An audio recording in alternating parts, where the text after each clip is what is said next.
Chapter 44, Hurry up and wait. Mikhail is starting to worry about Beulah. It's been a week and some change since they've arrived at the Citadel, and in that time things have fallen into a somewhat hesitant but ultimately consistent routine. The four of them would come together for meals during the day, and at night Mikhail would wind up doing the horizontal tango with one, two, or all of them. However, outside of meals, Avina spent most of her time in the Citadel's massive library, burying herself in books, and Thala spent most of her time pestering her father, trying to get the Knight Superior to change his mind. She'd talked a bit more about how the Order of the Rose worked over a few of their meals, describing the meritocracy that the knightly order was supposed to operate under. As far as Mikhail could tell, it was mostly exactly what Thala said it was, which was surprising to him. After all, you either died a hero or lived long enough to become the villain. He wasn't sure where that phrase came from, whether it was an Earth memory or a Vaclatorum memory, but it felt really deep and philosophical either way. And yet, the Order of the Rose bucked that trend. Oh, their history books had a few bad apples here and there, and once or twice the knightly order had been brought to pretty extreme lows. But they'd always rebuilt and always bounced back, managing to return to the teachings of the ancient hero that started their order even when some were led astray. That all said, as much as Mikhail believed Thala when she said she'd had to fight and claw her way into her position as Dame of the Order of the Rose, it was equally obvious that her father was allowing her to occupy far more of his time than he would have let anyone else under his command occupy. How long that would last before he put his foot down, Mikhail didn't know, but for the time being, it meant Thala was gone most of the daylight hours trying to convince Timothal that they needed to be more proactive against Foss Sangri and his undead army. This left Mikhail and Beulah without anything to really do except spar out in their private courtyard, fighting each other and trying not to make too much of a ruckus while doing so. Which brought Mikhail back to his initial thought. He's really starting to worry about Beulah. Ha! Oof! As he buries the pommel of his blade deep in the half-orc's stomach, Beulah folds over his blow. Dancing back, Mikhail watches as she recovers swiftly, not even falling to her knees. Instead, she straightens up and growls at him, eager to go on the offensive. Except, yet again her eyes are shifting to the side, to the south. It's only for a second before she's on him, of course, but the distraction still costs her, as it has been all week long. There's simply no denying it, Mikhail is trouncing his sparring partner. He has been for quite a few days now. And it's not because he's stronger or better than her. Stronger, maybe. But Beulah is a consummate warrior, and even with the memories shoved in his head, Mikhail has actually been learning a lot from her. He's also held back, dialing back his speed and strength to match her own immense physical attributes. And yet he's still been kicking her ass because of how distracted she is. Another exchange between them ends in Mikhail's favor as he straight up sweeps Beulah's feet out from under her. As she lands on her back, the air driven out of her lungs, Mikhail winces from the low growl that exits her throat. Beulah? Are you all right? Hopping to her feet, she growls louder as she glares daggers at him. I'm fine. Mikhail raises an eyebrow at that, because he doesn't believe her for a second. You sure about that? It is nothing. Come. Let us continue. She's as short as ever with her answers. Sighing, Mikhail shrugs and raises his wooden practice sword and buckler, readying himself for another round of sparring that likely isn't going to be satisfying for either of them. Beulah raises her wooden practice axe in turn, preparing to launch herself in his direction. However, just before her feet can leave the ground, an unfortunately familiar voice calls out that stops them both in their tracks. Ho there! Turning as one, Mikhail's eyes narrow, and he's pretty sure Beulah's do as well as they both gaze at Chevalier Nathaniel Ironshield and the group of knights he's leading into their private courtyard. Technically they are guests here, and as a high-ranking member of the Order of the Rose, the Chevalier is entitled to going where he wants to go. But Mikhail still tenses up, his jaw clenching as his eyes slide over the group that Nathaniel has brought with him. Sizing them all up, he's confident that he and Beulah can take them. Still. What do you want? If this is an ambush, it's a poor one.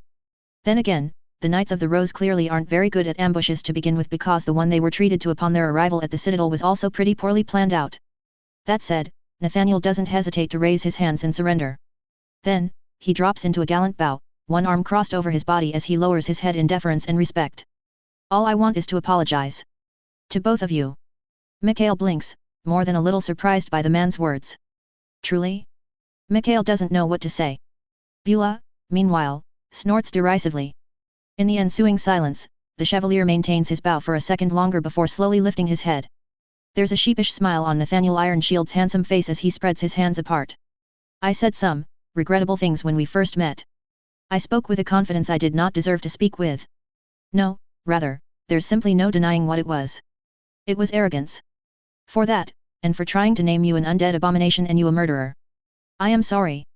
As he looks first to Mikhail and then to Beulah while giving his apologies, Mikhail just stands there, caught rather flat-footed. Sure, Thala's father had said that Nathaniel wasn't necessarily a bad person. But this was a pretty severe 180, wasn't it? What's with the change of heart, exactly? And if you were really sorry, why did it take you this long to come and say it? Here, Nathaniel grimaces and bows his head. The truth above all cleared up any doubt in my and my fellow knight's mind. If you and your companions passed through our most sacred relic without the Knight Superior taking offense, then the accusations laid at your feet must be lies. As for why it took so long to come here and say it to your face, shame. It is not excuse, but I was ashamed. We were ashamed. We treated you all poorly, only to discover we'd been made fools of. Well. Shit. Now Nathaniel was almost downright likable. Mikhail didn't like it. He'd much preferred when Nathaniel was the handsome bastard who Thala had beat into the dirt for being an arrogant ass and trying to impede their way. Now, well, he was proving to be an actual person. One with flaws, yes, but also some redeeming qualities. Still, Mikhail can't help but be a little antagonistic, all things considered. You know Thala and I share a bed most nights, right? And you're okay with that. Judging by the even worse grimace on the Chevalier's face at that, he's not all the way to okay with that just yet. But that just makes Mikhail respect him more, especially when combined with the next words out of his mouth. I am trying to be. I have come to terms with the fact that what I saw between Thala and I is not what she saw between us. We have talked, and I have realized what an ass I have been. Well shit. Talk about character development. And all of it had happened outside of Mikhail's view too, apparently. Was that even allowed? What was he talking about? Of course it was allowed. Gracing the Chevalier with a polite smile, Mikhail decides to let bygones be bygones. Very well then. Apology accepted. At least for me. I can't speak for my companions, of course. Nathaniel nods, not looking put out by that in the slightest. Instead, he glances over at Beulah hopefully. Mikhail looks over as well, only to find Beulah not even paying them any attention, her gaze fixated southward yet again. Coughing into his fist, Mikhail winces. Beulah. At hearing her name, Beulah tears her gaze back across all of them. For a moment, Mikhail wonders if he's going to have to catch her up on what they were talking about, but after a beat the half-orc just scoffs and lifts her practice axe onto her shoulder. Can you lot fight or is all that fancy armor just for show? Nathaniel and his fellow knights all straighten up at that, their chests puffed out and their heads held high. We can indeed fight, Lady Beulah. If you are challenging us to a spar, we would be happy to test our mettle against one of your strength and speed. Beulah huffs. Just Beulah. No lady bullshit. Nathaniel bobs his head in understanding, even as Mikhail frowns slightly. I'm really not sure that's a good idea. Nathaniel laughs and for a moment Mikhail feels himself beginning to bristle. But then the other man speaks and to his surprise, the Chevalier understands where he's coming from immediately. Oh, I know full well that me and my comrades here stand little chance against either of you in a one-on-one confrontation, Sir Hero. Oh no, that damn title. That's why I would suggest something of an open melee and an unbalanced spar, so to speak. All of us against the two of you should be fair, right? That brings Mikhail up short. His first instinct is that it's some sort of trap. He's definitely suspicious as he flicks his eyes across Nathaniel Ironshield and his men again. However, he doesn't detect any deceit from the Chevalier. He's not sure the handsome knight is even capable of telling a lie. Certainly, he doesn't think Nathaniel can tell a lie convincingly, at least. So this probably isn't a trap then. And just glancing at Beulah shows that she's already starting to vibrate slightly with excitement. If this is what he needs to take her mind off of whatever's distracting her, so be it. Sure, sounds like fun.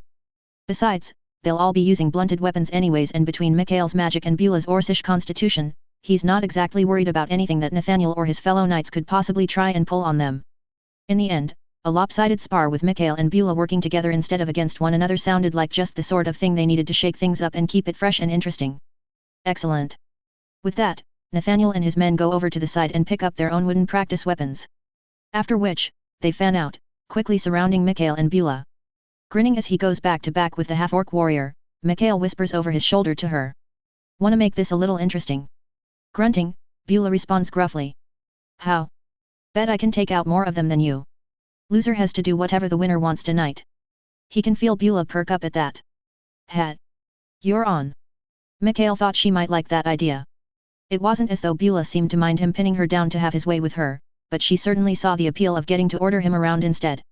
Not that Mikhail had any intention of losing, of course. It's a wager then. Yes. One I intend to win. With a roar, Beulah launches herself forward into the encirclement of knights, causing some panicked shouting and the Chevalier to call out commands to try and keep that flank from falling apart completely. Mikhail laughs and leaps into the fray as well. They aren't exactly fighting together anymore now that they've made it a competition, but that doesn't make it any less lopsided in their favor. Oh, Nathaniel and his fellow knights are certainly well trained, and it's interesting watching them work in tandem to try to take down two much tougher opponents. Especially when Mikhail's memories of battle and war usually involved him being one of the weak run-of-the-mill warriors fighting side by side with his fellow soldiers. Except, there's one knight wearing a closed helmet who doesn't seem to be listening to Chevalier Ironshield's orders. Instead, he's clearly looking for an opening of some sort. Initially, Mikhail assumes that it's part of some feint or gambit and just keeps an eye on the steadily encroaching man, ready and able to put him down when he gets within range. But then he notices Nathaniel looking at the other knight rather queerly as well. Hold. You there, who are you? What's your name? Mikhail blinks as the Chevalier brings the spar to a grinding halt, calling out the mystery knight right there on the spot. As everyone focuses on the knight that Nathaniel has just called out, Mikhail does too, and realizes what's truly wrong with the situation at the last possible moment. The helmeted knight doesn't have a soul. In the same instant that Mikhail registers this, said soulless knight lunges forward, dropping the wooden practice sword he'd picked up and pulling forth a dagger made of black metal and glowing with an ominous green light. In a smooth motion, Mikhail's assailant stabs the dagger towards him, with limited effect. Mikhail might have been caught off guard, but there's a pretty big difference between him being caught off guard and a regular person being caught off guard. In an instant, Mikhail summons up a shield of teal energy, his magic swirling in front of him to block the strike and stop it dead in its tracks. Or rather, that's what Mikhail is expecting to happen. While the teal power he'd gained from absorbing Psaticus Quinn's magical talent does stop the enchanted dagger initially, that sickly green glow starts to immediately eat through his magic, causing Mikhail's eyes to widen in disbelief. He's never seen something like that before, but then to be fair he hasn't gotten many chances to fight real battles with his particular brand of magic at this point. In that moment, Mikhail finds himself in a position he hasn't been in for a long while. He simply doesn't have enough time to react. Everything seems to slow down as the dagger eats through his shield and makes a beeline for his chest. Heading straight for the soul engine. Chapter 45, War. Wham!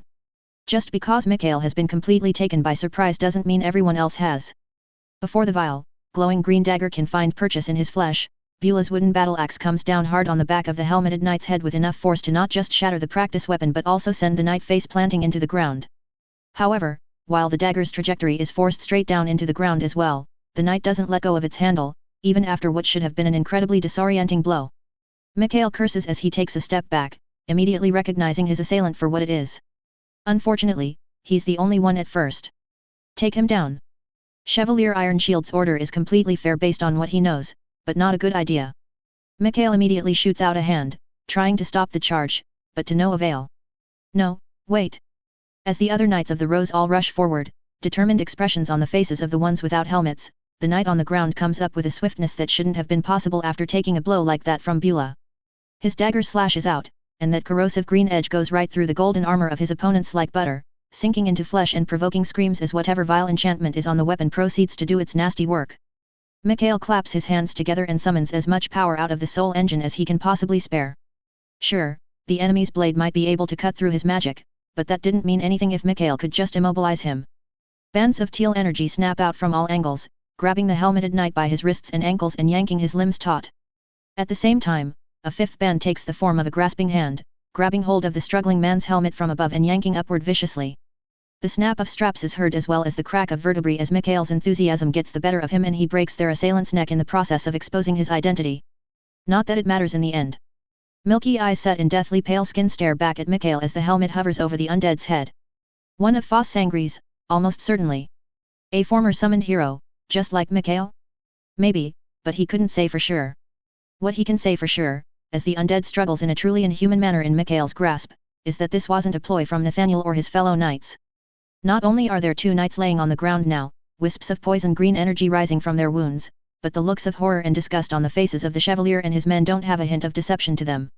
Beulah, meanwhile, has run off to the side and Mikhail snaps out his hand just in time to catch his actual sword as she throws it to him before picking up her battle axe. Face drawn and mouth in a thin line, he cautiously approaches the immobilized undead, wondering briefly if killing it right now is the right answer, or if there's a reason to leave it alive. Maybe a vine akin. The sound of bells suddenly rings out throughout the citadel. Mikhail doesn't have to be a Knight of the Rose to recognize what they mean either, those are distinctively alarm bells. And that means this isn't a one-off event.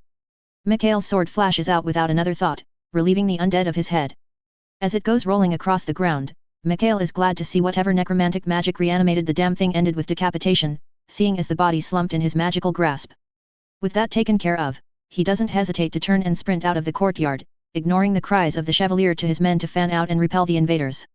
The citadel is under attack, that much is obvious, but it's not Mikhail's job to defend it. His place is at Avina's side, because he just knows the assassination attempt on him was merely an attack of opportunity. Avina is who the Supreme King really wants. With Beulah at his heels, they race through the citadel, making exceptional time to the library. Mikhail's breath catches in his throat when he sees the large double doors that sat at the library's entrance have been blown off their hinges and lay shattered in 100 pieces. Are they too late? Has Avina already been taken?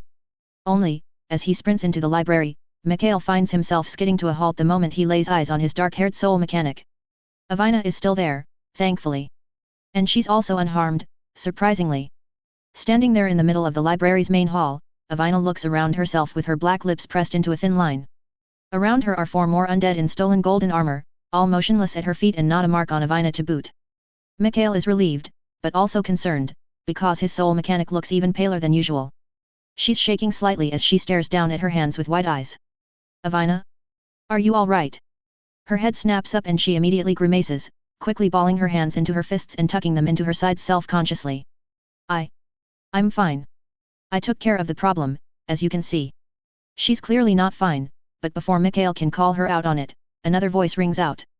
You took care of part of the problem, princess. That said, it does look like you bore the brunt of the assault. Turning to regard the Order of the Rose's Grand Master, Mikhail's eyes widen at the sight of Thala and her father. Timothal and Thala Dungard are unharmed, thankfully, but that does not mean they have not seen battle. The Knight Superior's chest plate is splattered with black ichor and Thala looks stricken as she makes eye contact with Mikhail for a moment before gazing down at the bodies Avina has created. Avina, meanwhile, pales even further at Timothal's words, her fisted hands trembling. How many? And how many dead? Looking down at Avina's kills as well, Thala's father lets out a heavy sigh. Including these 4? 12 in total, it would seem. They struck as assassins. They were successful with 6 of their targets, all critical members of the Order's leadership. Their deaths clearly meant to destabilize us. Mikhail jolts at that, his mind quickly doing the math. 12 assassins. 4 on Avina. 1 on him, and 1 on Timothal. Meaning 6 others. Meaning the only survivors of this targeted attack were standing in this room. Sure, between him as Avina's successful project, Timothal as the Order's Grand Master, and Avina as the one Foss wanted most, they'd managed to blunt the Supreme King's attack and rob him of his most desired targets. But even still, at least 6 were dead. Probably more, given the collateral damage that had happened even in the assassination attempt against Mikhail. Will they? It takes him a moment to realize he's even spoken. Regarding him for a moment, the Knight Superior shakes his head. The Order of the Rose will not be brought low so easily. But, it is good that I still live in order to make the transition smoother, I suppose. And even better that they failed against their true target. Avina flinches as Timothal turns back to her with those last 2 words. Looking around herself again, she sighs. 4 for me. Because they wanted to take me alive. Because Foss still wants me returned to him, safe and sound. Face grave and drawn, tone solemn and low, Timothal nods his head in agreement. Indeed. Without the knowledge you all have shared with me, I could not say where this attack came from. But knowing what I know, the perpetrator is all too obvious. The Supreme King has sent his undead agents to try and decapitate the Order of the Rose while retrieving you in one fell swoop, princess. By all rights, he can still pretend like these undead are not his. After all, nobody outside of this room, not in all of Akriathi and Zuvaria, knows him for the necromancer he is. Grimacing, the Knight Superior falls quiet as he considers the situation for a moment. TCH. This changes things. This attack cannot go unanswered. I will contact the Imperial seat at once and push for a meeting with the Emperor. Foss Sangri must be stopped. Mikhail likes the sound of that, he really does. But at the same time. How long will that take, precisely? We don't exactly have time for letters, Knight Superior. Shaking his head, Timothal smiles a grim smile. No, we do not. Fortunately, there are other ways. Mikhail is just about to ask what those other ways are when he gets his answer, albeit with it taking him a moment to realize it. All of the sudden, the Knight Superior's eyes begin to glow with golden light as he looks off into empty space. He's quiet for a second, then begins to speak. Greetings, I request an audience with His Imperial Majesty immediately under the whatever treaties or agreements or ancient rights the Knight Superior was about to evoke never materialize. He suddenly cuts himself off, his glowing golden eyes going wide in shock. Mikhail's own eyes widen in shock when Timothal Dongard stumbles backwards a moment later, looking like he just took a blow to the chest. Father! For a moment, Mikhail spins around as Thala rushes to her father's side, anticipating some sort of final assassin hiding from the shadows. But, there's nothing. No one. As he looks back to the Order of the Rose's Grandmaster, he doesn't see any outward wound marring the man's armored body as Thala helps him into a nearby chair. And yet, Timothal looks destroyed. No, that can't be. There's a pause as whoever is on the other end of this magical communication responds to the Knight Superior. And then, finally, the ashen-faced expression disappears underneath an avalanche of grim resolve and determination. I see. Yes, I understand. No. This will not go unanswered. You have my word. The Order of the Rose stands strong, even now. Yes, I am aware. Very well. And with that rapid exchange, the golden light fades and Timothal blinks once before looking at all of them. His face might have become a mask of resolve and steeled will, but Mikhail can see in his eyes, he's still shaken. For a moment, Mikhail wonders what could possibly shaken such a man. He wonders if he really wants to know. But then, he doesn't really have a choice in the end. Timothal is going to tell them all anyways. It would seem that I greatly underestimated Foss Sangri's ambition. I assumed this latest attack was meant to give him plausible deniability. But I was wrong. He does not fear war with the Zuvarian Empire. He is not biding his time. No, he intends to take Zuvaria for himself. Right here, right now. Mikhail blinks at the certainty in Timothal's voice. He looks at his allies and sees all of them just as nonplussed by the Knight Superior's words as he is. Finally, Timothal tells them what he just learned. The imperial family is dead. The emperor, the empress, and all of their children. This attack on the citadel was not an isolated one. The Supreme King sent his undead assassins all across the empire. He had to have been moving them into position for weeks now, longer even than you lot have been at the citadel. His efforts in the capital have yielded full results with the death of the imperial family. And more than that, there are reports of his army marching out of Alathur and into Zuvaria. To his credit, Timothal Dongard rises from the chair his daughter has helped him into. He stands tall and does not give in to despair, nor does he falter. In that moment, Mikhail can't help but see a true leader. The aura that the Knight Superior seems to emanate is a heady thing. Mikhail isn't sure if it's magic or simply just his personality shining through, but it's quite impressive. The black ichor drying on his golden armor only adds to the effect as well. For the first time in centuries, Akriatha and Zuvaria are officially at war. And for the first time in living history, Akriatha is in a position to conquer the empire, given half the chance. Everyone jolts at that morbid estimation of their chances, but Timothal is already explaining himself. Zuvaria will of course rush to respond. Even headless, even without an imperial family, the empire's generals and armies are not so helpless that they cannot react to this terror attack on our soil. But, the response will be sluggish. If we had our armies positioned correctly, I would bet on Zuvaria every time, even with Foss Sangri's necromancy at work. However, with so much of the military tied up on our border with the savage lands, we are in no way prepared to weather an assault from Akriatha. The Knight Superior begins to pace back and forth across the wrecked library, barely stopping to kick one of the motionless undead out of his way with a booted foot before continuing on. His eyes dart back and forth in thought and it becomes obvious that he's figuring out what to do in real time, talking out loud as much to himself as he is to all of them. In the end, despite the losses to our leadership, we of the Citadel and the Order of the Rose are the only ones who stand poised to lead a defensive charge against the Supreme King's advance at this time. We are the only force of significant size in any position to do a thing. Without us to stand in the way, Foss Sangri will be able to make a beeline to the imperial capital and take the city before any of the armies tied up with the savage lands can turn and respond. Here, Timothal stops and looks appropriately grave again, his eyes sweeping across all of them for a moment. When Mikhail looks to his allies, he sees determination on their faces. A swell of pride rises in his chest. He feels the same way. They can't back down. Of course, Timothal is a lot more honest about their chances. Needless to say, I don't like our odds. We're going to need reinforcements fast and Foss has masterfully cut off all of our normal avenues for aid.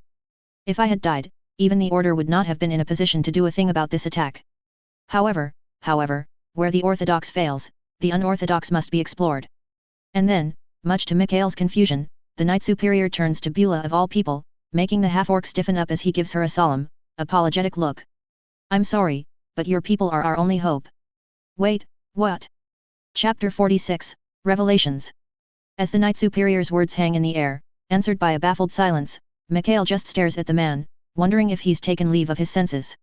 Meanwhile, Beulah bristles and then growls low in her throat. Timothal takes that in stride though, spreading his hands apart and dipping his head apologetically. I'm sorry, but I wouldn't be asking if it weren't a case of literal life or death. At this point in time, there isn't much else to be done. If we can't find allies, even from the unlikeliest of places, then we are likely doomed. Mikhail blinks as this actually seems to give Beulah some pause, the growl cutting out and the half-orc considering the Knight Superior's words for a moment before grumbling under her breath. For Mikhail's part however, he can't keep silent any longer. It just doesn't make any sense, really. In one breath, Thala's father has gone from declaring Zuvaria's military out of reach to aid them, to talking about Beulah's people, the orcs, presumably. I don't understand. What exactly are you talking about? Beulah's people, you just finished telling us why it would be impossible for the armies of Zuvaria to turn away from the border with the savage lands to meet Akriata's advance in any reasonable time frame. Pardon my language, but how the fuck is Beulah supposed to bring her people together any faster? And even if she can, how can they possibly be trusted to fight against Foss and not just pillage and raid across the empire? Indeed, even if Beulah managed to somehow become a unifying leader among the orc tribes like something straight out of a fairy tale or something, they still had a number of hurdles to leap over and hoops to jump through. Getting the Zuvarian military to let a bunch of orcs out of the savage lands and into their empire definitely didn't sound any easier than getting them to abandon their posts on their border with the savage lands to turn their attention towards Akriata. He feels like he's taking crazy pills, but at least when he looks at Avina and Thala, they're just as confused as he is. Beulah, on the other hand, is avoiding his gaze for the first time in his memory. Meanwhile, Timothal has fallen silent under Mikhail's questioning. When he's finally done speaking, the Knight Superior has an eyebrow raised, gazing between all of them in quiet contemplation. Mikhail doesn't like the older man's look, to be honest. It feels like the sort of expression one might have when they realize that they've overestimated their company's intelligence. Seriously, what the fuck is going on here? You truly don't know? None of you. His eyes sweep from Mikhail to Avina to Thala. Honestly, as confused as Mikhail was, he was a little relieved that he wasn't the only one in the dark this time, apparently. Finally, Timothal sighs. I see. I owe you another apology then, warrior. Crossing her arms over her chest, Beulah huffs. Fine. Tell them. I don't care. It doesn't matter. She certainly sounds like she cares. Mikhail almost wants to say they don't need to know, but obviously they do. Whatever this was, it certainly seemed to matter a great deal, if Thala's father was to be believed. Nodding at Beulah, the Knight Superior looks back to the rest of them for a moment before speaking plainly. I was not talking about the orcs. After all, Beulah's Orcish side only represents half of her heritage. That hangs in the air for a moment, with Mikhail nodding slowly, before furrowing his brow. Yet, Beulah was a half-orc. Which meant. However, you all seem to have assumed that Beulah's heritage was half-orc, half-human. That would be incorrect. Wait. Mikhail's eyes dart to Beulah's knife-like ears. And then he finds himself thinking back to a certain conversation about a certain forest of massive trees a couple weeks ago. No way. Beulah is half-orc, and half-elf. Dead silence hangs in the air as Mikhail continues staring at Beulah's sharp, pointed ears.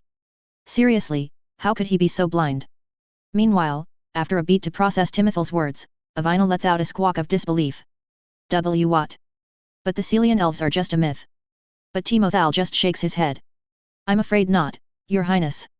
The elves of the Celian woods are very real. You should assume the ancient legends all have a kernel of truth to them in a world like ours, to be honest. But even setting those myths and legends aside, I've seen Celian elves with my own two eyes, long ago in my youth. It's Thala's turn to gawk a little bit as the female knight blinks rapidly. What? Father, you never told me that story. The Order of the Rose's Grand Master shakes his head. It's not a very nice story, Thala. I was very young and under the command of a chevalier who thought it was the Order of the Rose's duty to spread our reach as far as possible. I would like to say he had good intentions, but ultimately his arrogance and overconfidence led to the loss of 8 knights and 10 squires. It was the last time that the Order of the Rose officially sanctioned an incursion into the Celian woods. For a moment, Timothal looks off into the distance, clearly remembering things based off of his grimace. Then, he shakes his head. I would not be alive today if it were not for the Celian elves. Those of us who survived that expedition owe our lives to them. The reason you have never heard this story is because the Celian woods are off limits to members of the Order of the Rose. For good reason. There's a brief moment as everyone in the room digests that. Thala in particular looks floored that her father might not have always been the powerful, stalwart, and altogether implacable man he is today. Then again, from what Avina had said about the Celian woods, Mikhail doesn't know if Timothal, even as he is now, would fare much better out there. That said, Mikhail can't just leave it at that.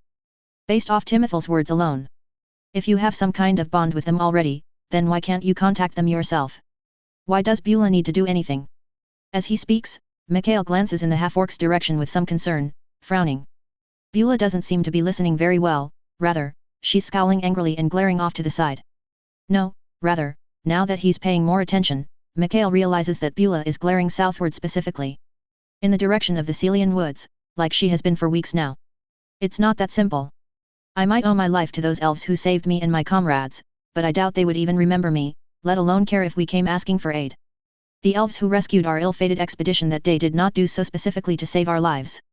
They were merely hunting the beast that slew half of our number, including our overconfident leader. Clearly still thinking back to that day, Timothal huffs and shakes his head. They barely even paid us any mind save to tell us to get out of their woods if we valued our lives. And I don't even think it was a threat if I'm being honest. They were simply stating facts. The Celian woods are no place for humans. And as far as the Celian elves are concerned, we're little more than an afterthought to them. On the one hand, that sounded like the vague memories of fictional elves Mikhail could still pull forth from his life back on Earth. Immortal assholes who couldn't be bothered to interact with the world around them.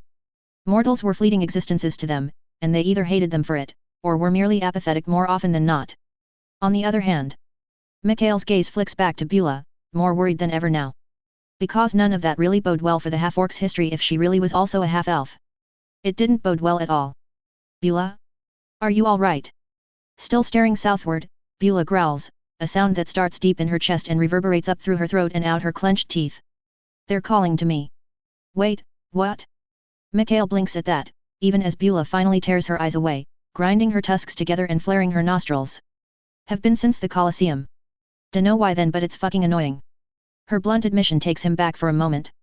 All the way back to Alethar, to the Grand Melee. From off to the side, Avina makes a noise of understanding in her throat. The slave collar. It was hiding you or something. Beulah just grunts, responding to that with a half shrug. Maybe. Didn't hear a call before the collar. Heard it ever since though. It made sense, Mikhail supposed. Though only barely. It didn't begin to explain why the elves of the Celian woods would be calling out to Beulah, but if the slave collar blocked their perception of her, then as soon as Mikhail broke it back in the arena, they would have been aware of her existence. Still. Beulah, what do you mean exactly? They're calling to you. She nods sharply, her nostrils flaring again. She bites out her words through clenched teeth and shifting tusks. Trying to beckon me home. Then, her face contorts in rage and she stomps hard enough that it cracks the floorboards beneath her feet. Pa! As if they have any right to say what is my home and what is not. They abandoned me. Crunch. Swinging her fist around, Beulah strikes a nearby stone wall hard enough to put a hole in it. Mikhail glances at Timothal, half expecting the Knight Superior to admonish her. But Thala's father stays quiet, seemingly content to let Beulah get her anger out in her own way. To be fair, it seems to work. Despite her anger, Beulah manages to mostly calm down all on her own. Or rather, the half-orc merely tempers her rage, focusing it in the right direction. Nothing and no one in this library has earned her ire in the same way the elves have, it would seem. Yes, I am a half-elf. My father raided the Celian woods many years ago and made off with an elf maiden. Beulah snorts and shakes her head, clearly reciting history that was told to her, rather than anything she lived through. The feat brought my father much acclaim within the tribe. So much so that he was able to become chieftain. Even when the elf maiden escaped within the turn of a moon, his place was still secured. Even more so when I was retrieved as evidence of his victory. Oh. Mikhail's blood cools in his veins as Beulah grits her teeth. Retrieved? Through another raid or? As my father told it, they found me on the border between the Savage Lands and the Celian woods many moons later. The moment I was birthed, I was tossed out as little more than trash. Between Timothal's description of them and now Beulah's own experiences, Mikhail doesn't think he likes the Celian elves very much. To be fair, their behavior isn't really all that surprising if he spends a moment thinking about it. After all, if the elves of the Celian woods had been willing to keep a half-orc in their midst and raise her as their own, it would have immediately made them some of the most accepting, open-minded elves that Mikhail had ever heard of. No, with what he recalled, it actually made a lot of sense that an elvish society would throw out a half-orc like Beulah and basically toss her to the proverbial wolves. However, that didn't make it any better. Especially since Beulah was, well, someone he cared about very much. He can see how hurt she is, under all her anger. How much it pains her to think about being thrown away by her mother and the other elves, even now. Taking 2 steps forward, Mikhail embraces the startled half-orc before she can react. Wrapping her in what would be a bone-crushing hug for anyone else, Mikhail gives her a tight squeeze. After a moment, Beulah starts to squirm a bit. What are you doing, Mikhail? Hugging you. Why? Because you deserve to know that you are loved and cared for. Beulah falls silent at that, going still in Mikhail's arms. He keeps the hug going for a little while longer, and is beyond delighted when she slowly raises her arms after a moment and hugs him back. It's undeniably awkward on Beulah's end and he's not sure if she's ever even hugged someone before outside of copulation or a grapple, but she's trying and that's all that matters. When they finally pull apart, Beulah has a small smile on her face and huffs when he returns it with a broad smile of his own. Of course, the moment is somewhat ruined by Ivina piping up. I'm surprised that your father did not seek to use you to take on the Celian Woods again, later on. Mikhail gives Ivina a look, though he has to admit it's a pretty good point. Beulah's father doesn't sound like the sort of orc who contents himself with past achievements. No, an ambitious orc like him wouldn't just stop there. Oh. Wait. He did. Beulah's words echo through the library. But her tone is one of pride. I was nothing but a tool to him. A way to relieve his glory days and eventually raid the Celian Woods again. As I aged, he trained me for that sole purpose. He made no secret of that fact. There's a vicious, savage grin on the warrior's face to accompany her next words. She looks so damn pleased with herself, though Mikhail has to admit that she almost certainly has reason to be if his suspicions are correct. When I came of age, the tribe threw me a party that lasted all night. Father told me that in the morning, I would lead them into the Celian Woods and together we would hunt down the elves. Didn't really feel like it. So I gutted him like a fish and left instead. Haven't looked back since. Right. Beulah had told him as much before, hadn't she? She'd told him that she'd killed her father. Mikhail had been too relieved that Beulah wasn't some sort of orc princess to care about why she'd killed him. But now he knows. He doesn't think any less of Beulah for it, of course. In fact, he'd go so far as to say she did the right thing. Of course, Beulah has her own opinions of her actions. TCH. Doesn't mean I give two shits about those damn elves though. Just didn't feel like being used by that bastard for a single day more, that's all.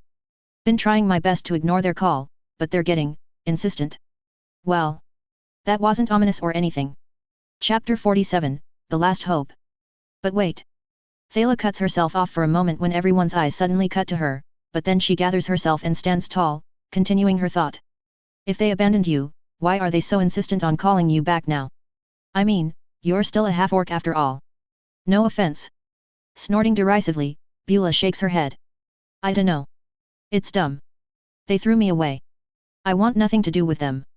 Mikhail slowly nods, in full agreement with Beulah on that part. Sure, they might need reinforcements against Foss Sangri, but it didn't sound like these elves were truly an option, right? Whatever reason they were trying to get Beulah to return to the Celian Woods, they had still been the ones to toss her aside in the first place. It was because of them that she'd had to grow up in the savage lands under the care of her father. It's not so simple as that, I'm afraid. Timothy's grave tone interjects once more, drawing their attention back to him. He looks around at all of them for a moment. The truth above all revealed things to me about all of you. Mikhail blinks at that, while Ivina squawks. What? You told us that it didn't show the specifics to outside observers. Holding up a hand to forestall further objections, the Knight Superior shakes his head. Indeed it does not, Your Highness. However, I also said that it would reveal the truth. I believe I used the words fundamentally laid bare in fact.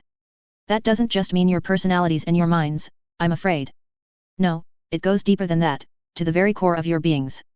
Ivina looks deeply unsettled by this revelation. Timothal gives her a knowing look for a second before shaking his head. As I said before, under normal circumstances I would not betray this confidence. But it has become clear to me that not only is this situation desperate beyond measure. Beulah herself is unaware of what lurks within her. Glancing at Beulah, Mikhail sees that Timothal is right. At least, the red-haired half-orc looks baffled by whatever Thala's father is talking about. Focusing back on her, the Knight Superior gestures southward, in the direction of the Celian Woods. Beulah, you are not just half-elf. You're something far more than that. I do not know what. I cannot say whether it was because of your mother or simply because of the uniqueness of your birth. Here, Timothal's tone turns dry. Needless to say, there is a reason your father was able to become leader of his tribe off of the back of a successful raid of the Celian Woods. I don't suppose you've heard of another happening before or after the one that led to your conception. Beulah frowns deeply at that, but after a moment shakes her head. No. Orcs aren't much for book writing and history keeping, but even then, he was it. The only one to ever do it. Nodding, the Knight Superior gives everyone a meaningful look. This means that Beulah might be the first half-orc, half-elf in centuries, perhaps in all time, given just how dangerous the Celian woods truly are. That might be why, well, that might be why I felt what I felt while she was in the truth above all. It was only glimpses, mind you, but her connection to the Celian woods is immense. It is not just the place of her birth, no. There's something much, much more than that. The library falls quiet at that. More? What did that mean? But it's obvious without even having to ask that Timothal Dawnguard doesn't know. His glimpses at their souls had certainly given him insight that even they themselves might not have, but it still had its limits. Mikhail's brow furrows in consternation, even as Beulah scoffs, but then throws a glance in the direction of the Celian woods. For the briefest of moments, Mikhail is sure he sees a hint of longing in Beulah's big blue eyes. The half-orc's expression is open-end, wistful. Of course, just as soon as it appears, it's gone. Her expression closes off again, her face scrunching up in irritation as she scowls furiously. Growling, the warrior crosses her arms over her chest and shakes her head. I don't want anything to do with those damn woods or those damn elves. They threw me away. I didn't kill my father for them. I killed my father for me. And I ain't some mutt to come bounding forward at their call, begging for scraps either. As ever, Thalah's father is surprisingly implacable. In the face of Beulah's obstinance and stubbornness, he doesn't get frustrated or angry with her. Despite his intensity, now more than ever does Mikhail think Timothal Dawnguard is a good man to his core. However, he is also a desperate man, and the leader of a knightly order that will soon be riding forth to do battle with an undead army that has them outnumbered and outgunned. What was done to you was unconscionable, Beulah. You were an infant, you did not deserve to be punished for the crimes of your father. I understand your recalcitrance completely. However, our options are very limited at this point. The Supreme King and his army of undead will wash over a leaderless Suverain empire without much resistance if it's just the Order of the Rose standing against them. Timothal grimaces at the thought of it, even as Beulah grows quiet again. In the end, unless we can find allies, even from the unlikeliest of sources, we are doomed. I believe the Celian elves could be those allies, if they could be persuaded to stand by our side as the ancient pacts said they once did 1,000 years ago. Avina jolts from her own internal thoughts as Timothal mentions the same ancient pacts she'd claimed were myth and legend on the cart ride here. Beulah, meanwhile, huffs and looks uncertain. The half-orc is clearly torn between two impulses. 1. To continue to have absolutely nothing to do with the Celian woods, ignoring their call and going about her own business. And 2. Helping him. Mikhail can tell that he's the only reason she's even considering it when she tosses him a look, working her jaw around and grumbling to herself. In this moment, Mikhail knows he's the only one who can likely convince Beulah to actually go along with Timothal's crazy plan. Because it is a crazy plan. It's also very clearly one born of pure desperation. With Foss Sangri's decapitation strike on the Zuvarian imperial family a success, the empire is headless. They have a chance because he didn't succeed in killing Timothal as well, but the Order of the Rose's Grand Master is just one man. If he says that the Order of the Rose by itself will be hard-pressed to defend against Akriada's attack, then Mikhail believes him. They need allies. They need reinforcements. And Thalah's father is beyond desperate if he's willing to turn to the denizens of the Celian woods of all places for such things. From his place still by her side, Mikhail places a hand on Beulah's shoulder. The half-orc stiffens, but when she looks at him, she gives him 100% of her attention, staring at him wordlessly but also questioningly, silently asking for his opinion. The elves abandoned you, Beulah. You owe them nothing. No, you owe them less than nothing. Frankly, what you owe them all is a good punch in the gut and a kick in the teeth. Beulah perks up at that and Mikhail knows he's speaking her language. Smiling ruefully, Mikhail glances around them, at the others. But, even if you don't owe those elves anything, we're going to need them anyways. This isn't even about Avina's vengeance anymore, though we all still owe Foss Sangri a good hard kick in the teeth as well. This is about Zuvaria and just how many innocent people will die if we let that bastard have his way. If we let him invade unopposed, or only opposed by the Order of the Rose, then he'll win. And I refuse to let that happen. Giving Avina a nod that has his soul mechanic blushing a little bit, he turns back to Beulah and clasps a hand on the nape of her neck, bringing his forehead against hers and lowering his voice to a whisper that only the two of them can hear. In fact, this might just be your best opportunity to get some revenge yourself, Beulah. I promise I'll hold them down for you if they make you want to beat them black and blue. That perks the half-orc up even further, and when they pull apart it's clear from the look in her eyes that she really likes the idea of bashing some elven faces in. Still, she hesitates for a second longer, before finally letting out a long, drawn-out sigh. With his hand still on her shoulder in a show of silent support, Mikhail and Beulah turn to face everyone else. Scowling, Beulah nevertheless nods her head reluctantly in agreement, even as she grumbles a bit. Fine. We'll go and talk to the fucking elves. No promises though. This provokes another rare laugh from the Order of the Rose's Grand Master, this time in the form of a chuckle. Shaking his head, Timothal Dawnguard smiles a mirthless smile, one that does not reach his eyes. I understand. From my own solitary interaction with the Celian elves, I know how isolationist they appear to be. Still, whatever connection you have with the Celian woods, Beulah, I hope you might be able to leverage it into forcing them to help us. Then, even the mirthless smile drops as Timothal straightens up. If you cannot, if you fail to gain us allies, then perhaps it would be best if none of you returned at all. Wait, what? Mikhail glances at the others in the room, only to see Thala staring at her father with a stricken look of indecision on her face. Meanwhile, Avina huffs. Excuse me. Shaking his head, Timothal is quick to explain. You are the one that Foss Sangri wants most of all, princess. From everything you've told me, from everything I've seen, he intends to capture you at all costs. You must be kept out of his hands, even if Zuvaria is to fall. That's why, even if the Celian elves prove to be intractable, it might be best if you all stay in the Celian woods. Or even range further out in either the direction of the Savage Lands or whatever might lie past the Celian woods themselves. I will make sure you four are adequately provisioned for the trip either way. You four. Only then does Mikhail realize why Thala looks so conflicted. The female knight is stuck between a rock and a hard place. On the one hand, she's sworn herself to Mikhail's service. More than that, there's their relationship to consider even if they haven't exactly put a name to it. Her place is undeniably at his side. On the other hand, her father has made it quite clear that he's leading the Order of the Rose on a suicidal defense of their country. The knightly order that Thala swore her original oaths to will soon be sallying forth out of the citadel and onto the battlefield, with their father at the helm. And there's not a doubt in Mikhail's mind that Timothal Dawnguard will be leading from the front either. The Knight Superior's disposition won't allow for anything else. Thala is torn between her oath to Mikhail and her desire to stay and protect her father and country from Foss Sangri. And Mikhail. Mikhail can't really bring himself to hold her back. But it's obvious that Thala's father won't take him up on it if he makes it an offer. If he offers to release Thala from her service, Timothal will likely still send her on with them. And maybe the father's desire to see his daughter safe should trump the daughter's desire to protect her father. But just one glance at both Avina and Beulah and Mikhail can see that neither are on board with the runaway if it all doesn't pan out strategy. And knowing that, well, that makes this next part easy. Actually, you only need to provide enough provisions for 3 of us. Thala will be staying here, carrying out her own mission. Even as both Thala and her father blink at that, the words feel right to Mikhail. So he continues on, holding up a hand to forestall their objections. Thala Dawnguard, as your liege lord, I order you to stay here and protect your father from any further assassination attempts.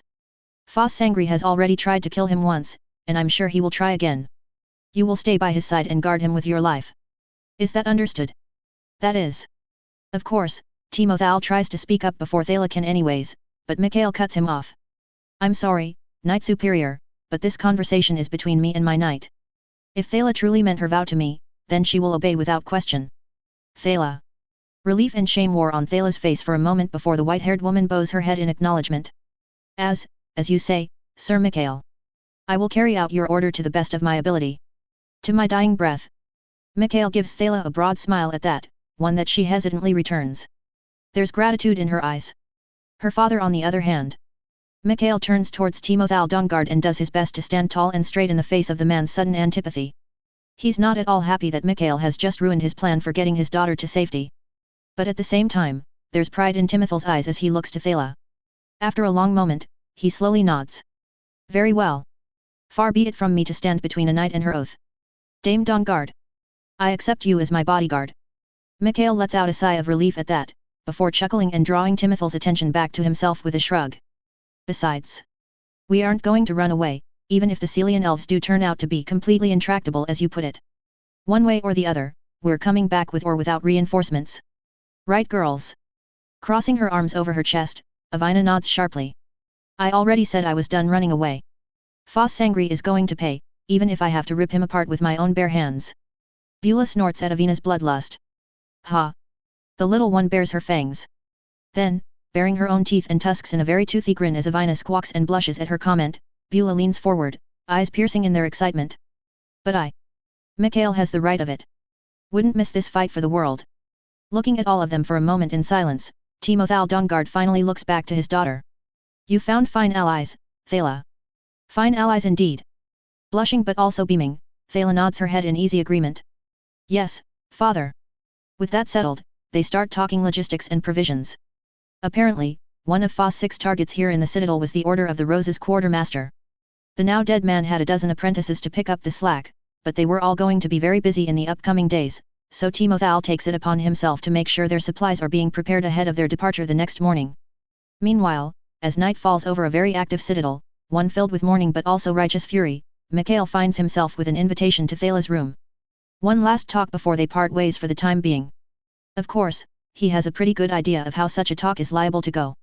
He still accepts all the same. Chapter 48, Farewells. Mikhail is certain that he knows what to expect when he arrives outside of Thala's quarters the night before he and the others are due to depart for the Celian woods. And yet, after knocking on the door and announcing that it's him, only to be verbally invited in, he's still taken off guard by the state he finds Thala in. Kneeling in the center of her bedroom, the white-haired Knight of the Rose is on her knees with her hands resting palm down on top of her legs. She's completely naked, if one doesn't count the impressive rope bondage she's apparently layered herself in. Crisscrossing over her flesh in a lattice of diamond-like shapes, Thala has effectively bound herself from her neck all the way down to her sex in tight, restricting rope that doesn't confine her movement but does restrict her blood flow in certain areas. Her breasts in particular are both grasped by the rope around the base, causing them to protrude outwards and turn a little red in the process. From what Mikhail can see, she's definitely cinched the rope a little too tight across her body, making sure she'd find herself in a state of constant discomfort while she waited for him to finally come to her. Given it had been hours since she'd asked for him to meet her in her rooms at night, Mikhail actually had no clue how long Thala had been like this. But she certainly seems to have been enjoying herself if the wet spot on the floor between her thighs is any indication. Sir. Sir Hero, you're here. Her breathless tone also makes it clear how much being in this much discomfort is turning her on. Mikhail sighs as he steps into the room and closes the door behind him. There wasn't likely to be anyone in this part of the citadel at this time of the night save for the four of them anyways, but it had still been a mistake on his part to stand there in the doorway gawking like an idiot for so damn long anyways. Thala. I'm pretty sure I told you that you don't need to call me that. Then, realizing he needs to couch it differently, Mikhail gives the kneeling female knight a meaningful look as he moves deeper into the room. Actually, I'm pretty sure I told you I prefer you don't call me that. Flushing, Thala ducks her head in shame, averting her gaze. I know, Sir Hero, but I do not think I deserve to call you by your name either. You can dress it up in whatever terms you like, but we both know why you are leaving me behind. Freezing for a moment, Mikhail presses his lips together into a thin line. Yes, it was a little obvious. But he hadn't thought Thala would just call him out like this. With a scoff, he decides to be flippant. Yes. I'm leaving you behind because 3 women is one too many. I already have my hands full satisfying both Avina and Beulah, so I'm dropping you at the first chance I've got. It's a cruel, callous, mean thing to say. It's also not even remotely true, but that's what makes it so shocking. Indeed, it jolts Thala right out of her stupor, causing her head to snap up and her blue eyes to widen as she stares at him in disbelief for a long moment. Of course, after that moment passes, the female knight's good sense catches up with her and she realizes he's teasing. Sir Hero, please. I'm trying to be serious. Huffing, Mikhail strides right up to Thala and grabs her rather roughly by her hair, yanking her head back and forcing her to look up into his eyes. Fine. Let's be serious, Thala. Foss Sangri, bastard that he is invading your homeland. He's murdered your country's ruler and his family and left the Zuvarian Empire in complete disarray as he launches his attack. Assaulting Zuvaria at the head of an undead army, he stands poised to run roughshod over the empire, unless someone stands in his way. The only people in any position to do that are here in this citadel. Looking at Thala, Mikhail frowns. Your father is leading what amounts to a suicide mission against Foss forces. Whether this long shot with the Celian elves works out or not, things are really, really dire. And I would have to be a monster to force you to leave behind your father, your fellow knights, and your homeland while they're all under the threat of attack. Thala bites her lower lip at that, but before she can muster a response, Mikhail continues on, ranting a little bit now as he begins unbuckling his belt with his free hand while still holding her hair with the other. Of course, on the other hand I really do have my hands full, don't I? Avina turned out to be a runaway princess who just wanted to tinker with her soul engine and while her days away working as my mechanic. But that bastard Foss wouldn't let her because he's too much of a bastard. So now she wants revenge, and to put an end to Foss Sangri once and for all so he can never hunt her ever again. Thala blinks as Mikhail slaps his cock down on her face at the end of that statement, dragging it across her features. Blushing profusely, she lets out a soft moan and darts her tongue out to slide it across the underside of his shaft. Mikhail smirks, but he's not quite done yet. Meanwhile, Beulah is apparently some sort of elven big shot. Hell, I won't be surprised if she winds up being an elf princess too. Oh, I know we don't know anything for sure, but your father all but spelled it out. Whatever connection Beulah has to the Celian woods, where the trees are taller than this entire citadel and the wildlife is apparently just as big. It's almost certainly why the elves are trying to bring her home. They need her for something. Because she's special in some way. Thala hums and opens up obediently as Mikhail slides his cock across her lips. A moment later and he pushes inside of her mouth, causing her to let out a muffled moan as she begins to dutifully and eagerly suck his cock. Looking down into her eyes, Mikhail snorts derisively at the contented expression slowly overtaking Thala's face. She's still listening to him, still as attentive as ever, but she's much happier with his dick in her mouth, the silly woman. And then there's you. As expected, Thala pauses at that, but Mikhail just smiles down at her, raking his fingers through her hair and his nails across her scalp in a way that makes her shiver in delight. Like one raking their fingers down the back of a cat, Mikhail finds himself thinking. Oh, you don't need to worry, Thala. You're perfectly fine. In fact, you're officially the most normal of the group. Between Avina being a runaway princess, Beulah being some sort of elven chosen one, and me being, well, me, you and your knightly order are the most ordinary among us. Even with your father being the head of said knightly order. Frankly, he should have seen all of this bullshit with Beulah coming. Or rather, he had, but he'd asked the wrong questions. And he hadn't asked the right follow-up questions either. He'd let things rest at finding out Beulah killed his dad, when asking a simple why would have probably revealed her elven heritage a week ago. That was on him. Thala's response is more moaning as she sucks and slurps at his cock. By this point, Mikhail is fully erect, especially with how eager the female knight is. Firming up his grip on her hair, he pulls her off of his cock inch by inch until finally, he pops free of her lips, leaving her gasping and panting for breath. Her bound chest heaves up and down as she looks up at him, her arousal obvious. All that said. I get it, Thala. I do. So we're going to compromise, all right? You can call me sir as much as you want, but no hero nonsense, got it? You address me as sir and sir alone for the evening. Otherwise, I'll walk out that door right now and not look back. Am I clear? Thala's eyes widen with panic at that ultimatum. Admittedly, he's pretty sure she would have agreed without it, but he wants her to know how serious he is. See, Mikhail doesn't consider himself much of a hero. Even if the circumstances of his arrival on this world entitled him to the moniker, he doesn't care. He's not in this to save Zuvaria or Akriatha, or even to necessarily stop Foss out of some principle or moral obligation. He's in this, to protect his girls. The women he's come to love since arriving in this world, they're all that really matter to him. Unfortunately, that also means what matters to them also has to matter to him. Because he'd be a pretty terrible lover and human being if he professed his affection for them in one breath and then ignored their wants and needs in the next. Yes, sir. Crystal clear, sir. Nodding, Mikhail pulls Thala up off of her knees and onto her feet. She squeaks as he thrusts her towards the bed and then follows. Once there, Mikhail looks over her rope work for a moment, quickly locating the ties. Then, he sets about, changing things up a bit. Thala gasps and moans but doesn't resist. And when he's done, her arms are bound behind her back while her sex is suddenly available, her slit no longer occupied by a thick rope digging up between her lower lips. Thala's wanton moan has a hint of relief to it when Mikhail finally drives into her from behind, pushing her face first into the bed and penetrating her deeply. Mikhail, meanwhile, lets out a grunt in response. Please sir, harder, fuck me harder. That, he can do. As he begins to pound down into Thala harder, Mikhail reflects on his decisions today. See, one might wonder, if all he cared about was Avina, Thala, and Beulah, then why is he so willing to leave Thala behind? It's precisely because he's not a hero that he has to do this. See, Mikhail is very, very tempted to take his girls and run. He'd be lying if he said he wasn't. When Timothal suggested that they do exactly that if they failed to convince the Celian elves, Mikhail wanted nothing more than to agree with the man. But, in the end, he couldn't. Not because he was some big damn hero. But because it would destroy Thala if they ran. It would ruin Avina too. Beulah could have been convinced. Sure, she wanted the fight that had been originally denied to her back in Alethar, when they'd had to flee Foss and his undead army. But she could have been convinced to just leave Zuvaria and Akriatha to their fates. Thala though, she would have obeyed if he ordered it of her, but something in her would die. She would never be the same. Avina, meanwhile, would only go kicking and screaming. And their relationship probably wouldn't survive Mikhail's heavy-handed decision-making. Speaking of heavy hands. Smack. Smack. Bringing his palms down on Thala's backside to clap her cheeks with both of his hands, Mikhail smiles ever so slightly as she squeals and tightens up around his thrusting member.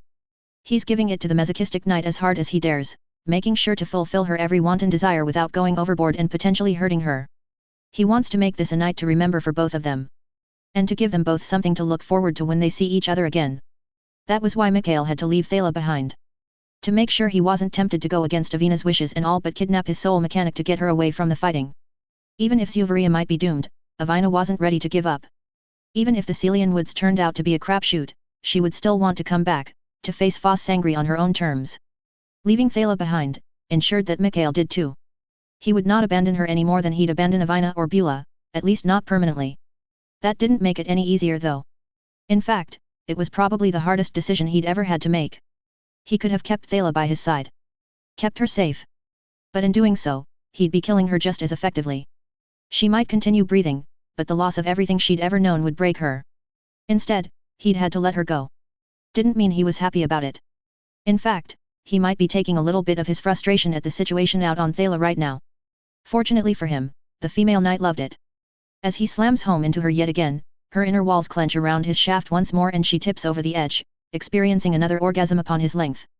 Mikhail shudders and picks up the pace one last time, taking himself to the absolute limits of what he knows Thala can handle. He pushes her further into the bed, completely silencing her squealing and begging for more as her face is buried in the blankets. And a few moments later, he finishes, grunting as his balls empty into her cunt. A full body shudder goes through the masochistic knight under him, but Mikhail only lets her luxuriate in the feeling for a second before pulling out of her and dragging her up off the bed. Slowly, he begins untying her and unwinding the rope from her body. He has no intention of letting her permanently hurt herself by accident, and he quickly begins rubbing the parts of her body that she'd probably constricted the blood flow of a bit too much. Sir. Hush, Thala. We're going to take a bath now, you and me. Then, we're going to bed. No arguing, understood? Ah, yes sir. Mikhail smiles softly at that and they do exactly as he said as he continues to rub feeling back into different parts of her body.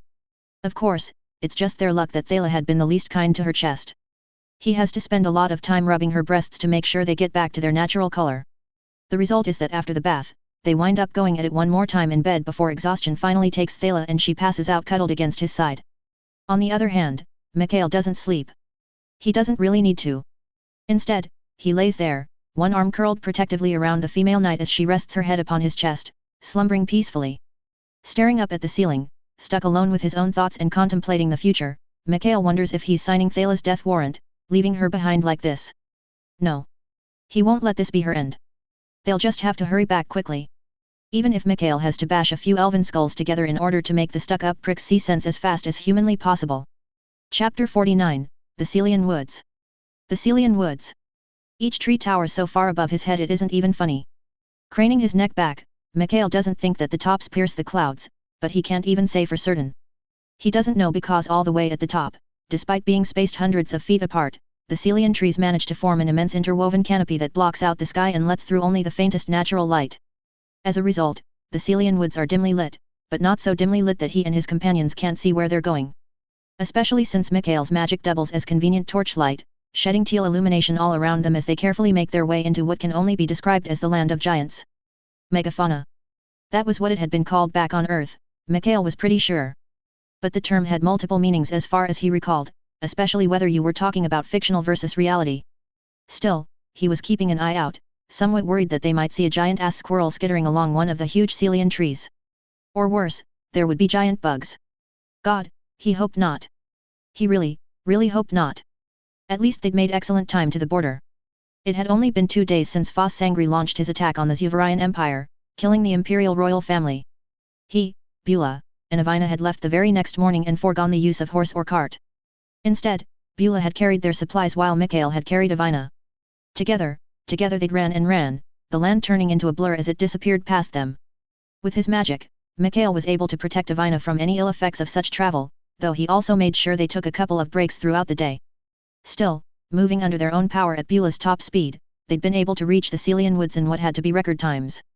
If anyone in Zuvaria or Akrieta kept records like that. And now here they were. Mikhail felt like an ant, truth be told.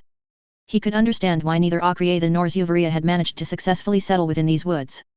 The whole place was unnatural. The size of everything made it seem like they were shrunken down, rather than everything around them being enlarged 100-fold. He was pretty sure some of those fronds they were walking past were actually blades of grass, maybe. But he couldn't say for sure, he wasn't a botanist or anything. Thankfully, he wasn't the only one feeling discomfited by their surroundings. This place is the worst. Beulah, please tell me you know where we're going. As Avina's voice rings out, Mikhail gives his soul mechanic a sympathetic look. He'd offered to carry her with his magic again, but she'd insisted on walking under her own power once they made it past the border and under the sheltering canopy of the woods. He wasn't sure how much longer that would last though. To be fair, it wasn't like Avina was some haughty, spoiled brat of a princess who'd never worked a day in her life. In fact, it was the exact opposite. She'd spent 2/3 of her life scrounging for scraps and quite literally living out of basements while using the sewers of Alather as her transit system for clandestine dealings. She was tougher than most in Mikhail's opinion. But, an outdoorsy type she was not. And more than that, she was definitely still the softest of their party. Physically, she was the weakest and most vulnerable.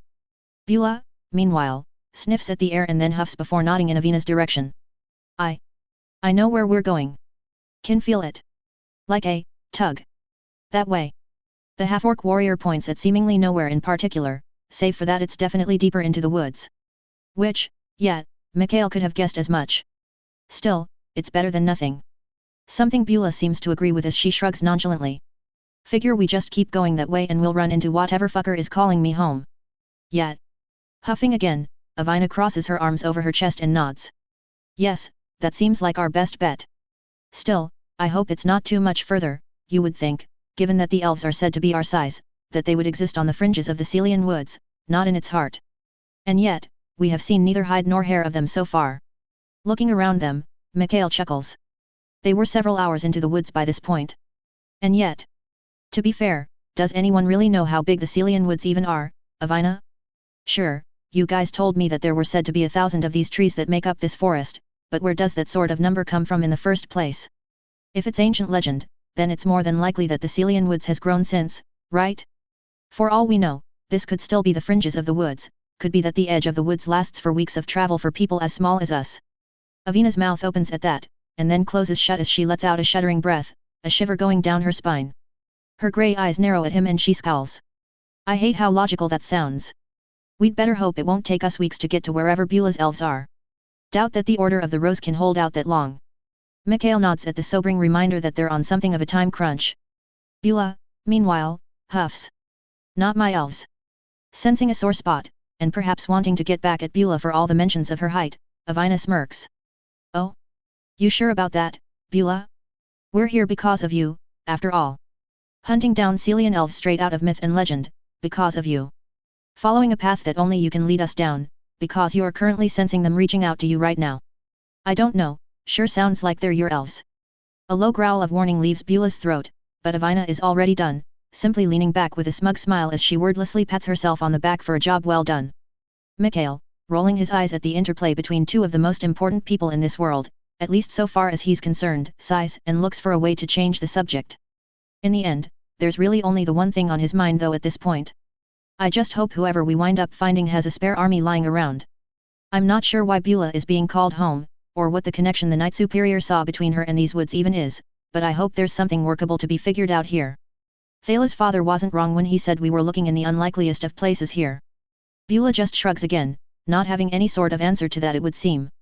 But then to be fair, she had been effectively tossed out of these woods as little more than a baby, left for the orcs of the savage lands to find and raise as their own. Taking that into consideration, perhaps it shouldn't be that surprising that Avina had more information in this regard, the freckled woman striking a pose that Mikhail has come to regard as her lecturing posture. Well, like I said before, there have been instances of incredibly large creatures coming out of the Celian woods over the centuries. The last one was actually a decade ago. Nowhere near Alather of course, so I only heard about it secondhand, but the thing was said to be as large as 2 carriages. It laid waste to an entire village before Acreathian knights were able to put it down. Humming in thought, Avina gives a decisive nod. I figure if these Celian elves really are real, then they must have a way of taming these woods that we can't understand. A magic, perhaps, that lets them domesticate the massive monsters that make the Celian woods their home. So, basically, it's like you said, Mikhail. The Celian elves might just have a spare army lying around. That certainly sounded nice, though the more Avina had talked, the more Mikhail found himself with a creeping sensation going up his spine. As his soul mechanic's words continue to wash over him, he's keeping his eyes on their surroundings, looking for any sign that something as large as what she was describing might be close by. Glancing behind himself to make sure they're not about to be ambushed, Mikhail's eyes gloss over it initially, but Avina's words have put him on higher alert and he quickly does a double take before cursing loudly and spinning in place. Mikhail? What is it? TCH. Enemy. Beulah immediately recognizes that they're under threat simply by Mikhail's stance. Meanwhile, Mikhail is staring at a very large blob of soul energy hiding behind a tree hundreds of feet away.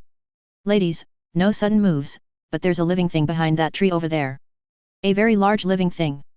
Beulah grunts while Avina steps closer to his side. Mikhail, meanwhile, begins calling on more of his magic. In hindsight, perhaps using his special brand of energy as torches was a bad idea. They were basically like a bunch of fireflies floating along the forest floor. Of course they were going to attract attention. What do we do? Avina's whispered tone is strained but not fearful. She has full faith in him and Mikhail finds that comforting. Beulah, meanwhile, snorts derisively. We fight, of course. Mikhail requires more power anyways. Pausing, Mikhail gives the half-orc warrior a glance, but Beulah just tilts her head at him. You have been wasting your true potential for long enough. Couldn't use the undead because no souls. Couldn't use the knights because they were allies. But these woods are teeming with challenge. Before Mikhail can muster a response, Beulah lifts her battle axe over her head and lets out a roar. Face us! Fight us! Mikhail blanches, but he doesn't get a chance to quiet Beulah down before the blob of soul energy slowly begins moving out from behind the tree. At least a quick glance at their surroundings shows no other blobs that he can see. But, that's a small consolation prize, given what the blob actually turns out to be. Bigger than a house. Covered in spines. 4 legs. Claws larger than Mikhail's torso. Fangs dripping with drool and saliva. The monster that steps out from behind the tree is like some sort of fantasy dinosaur crossed with a saber-toothed tiger. Mikhail's mouth goes dry, even as the creature's eyes glow with verdant green light and it slowly prowls closer to him. Beside him, Beulah is growling in anticipation, all but ready to launch herself into battle. More likely, she'll launch herself right into this thing's maw. But Mikhail won't let that happen. And maybe she's right. Maybe he's wasted too much time in not building up power. Ever since Tsadicus Quinn, he's been resting on his laurels, allowing the evolution of his soul engine to carry him through and passively absorb the weave from around him. But to be fair, it wasn't like Mikhail wanted to go out and slaughter hundreds or thousands just to get stronger. That had never been who he was. That said, massive fuck-off monsters were a pretty good guilt-free source of fuel, weren't they? Mikhail draws his sword and after a moment of thought, coats it in energy from his soul engine, growing the thing to be thrice as big as it would normally be, a blade of pure teal energy jutting out as he forgoes his shoulder altogether. A Buster Blade lightsaber, Mikhail finds himself absently thinking, even if he can't quite remember where such words come from. Avina, stay behind us. Beulah. I'm with you. With a growl of pure satisfaction and a big wide-toothy grin thrown his way, the half-orc raises her battle axe over her head and roars before lowering herself into a crouch and preparing to launch herself. Meanwhile, the monster has stopped about 50 feet away and seems to be readying itself for combat as well. However, just as they're preparing to do battle. Attack! A voice calls out that belongs to none of them, coming from above. Mikhail's eyes widen as his eyes dart up, but fortunately, the command to attack is not directed at any of them. As what look to be 24 humanoid warriors, all with conspicuously knife-like ears, jump down from where they'd been camouflaged on the tree above, Mikhail beats himself up for getting too caught up and focusing on only the monster and other soul signature as big as it. In comparison, the much more contained soul signatures of the Celian elves that had been hidden right above their heads had passed his notice entirely. An inhuman, monstrous cry emits from the creature that had been stalking them, even as its spined hide is immediately perforated with a dozen excellently aimed arrows. Despite both Mikhail and Beulah being more than ready for battle, the fight is over almost immediately. Whatever those arrows are coated in works fast and whatever weak points the elves struck were very vulnerable indeed, because the green glow goes out of the creature's eyes as they roll back in its head and it slumps over, dead. Mikhail just blinks, even as the elves all come in for a landing between him and his party and the creature's corpse. He almost considers reaching out and sucking up the soul from the monster anyways, but holds off in the end. Best to not piss off the elves. No clue what they might think of someone like him with something like the soul engine in his chest. Dressed in the most ostentatious armor, what can only be the elves' leader turns to them all and narrows his eyes as he takes in their appearance. Greetings. I am High Executor Dalar Chrislaman. And you all. Here, the elven man's face scrunches up in distaste and frustration. His eyes slide over each of them, before focusing on Beulah in particular. Finally, he bites out the words, though it seems to cost him dearly to say them. You all are welcome in these woods. It is you. You are the one calling to me. Beulah's voice sounds rough, raw, and uncertain as she points at the self-proclaimed High Executor. In response, Dalar looks like he's bitten into a lemon, even as he inclines his head. His poorly concealed distaste is obvious, but he nevertheless fights back whatever way in which he truly wants to react. Yes. But it is not safe to talk here. We must move, now. And then, the High Executor's face softens as he looks upon Beulah with relief just as poorly concealed as the distaste had been. Still, it is good to have a High Priestess candidate once more. Very good indeed. Mikhail and Evina exchange a glance at that, even as Beulah wrinkles her nose at the title. Just what had they gotten themselves into now? Chapter 50, The People. They make good time once the Celian elves are leading the way. With Mikhail giving Evina a piggyback ride and using some of his magic to make sure she doesn't fall off, he and Beulah ascend the side of the tree alongside the High Executor and his soldiers, following them up onto a large branch that then takes them to another large branch and so on and so forth. He keeps expecting them to make some sort of comment about him. Like maybe they can sense his status as an abomination or something. But he doesn't get the sense that they know who or what he is, or if they do, they don't find it any more objectionable than everything else about him, Evina, and Beulah. Either way, they lead them all through the lower branches of the massive Celian trees, until finally. Of fucking course. There, in the distance, is the edge of what can only be described as a city in the trees. The sort of thing right out of a storybook, a fantastical elven settlement made entirely of wood, nestled high above the ground in the lower branches that they're now traversing. It looks spectacular, Mikhail has to admit. Something that shouldn't be possible, but clearly is in a world like Vaklatora. He tries to keep his exclamation under his breath and contained, but that doesn't stop everyone from catching him anyways given the way Evina is glomped onto his back and both Beulah and their elven escort have enhanced hearing. When the High Executor gives him a narrowed eye glare, Mikhail clears his throat, deciding to quickly change the subject as they continue to make their way closer to the literal treehouse city in the distance. Ahem, if it's not too much to ask, what was that thing back there? The one that was stalking us and that you all put down?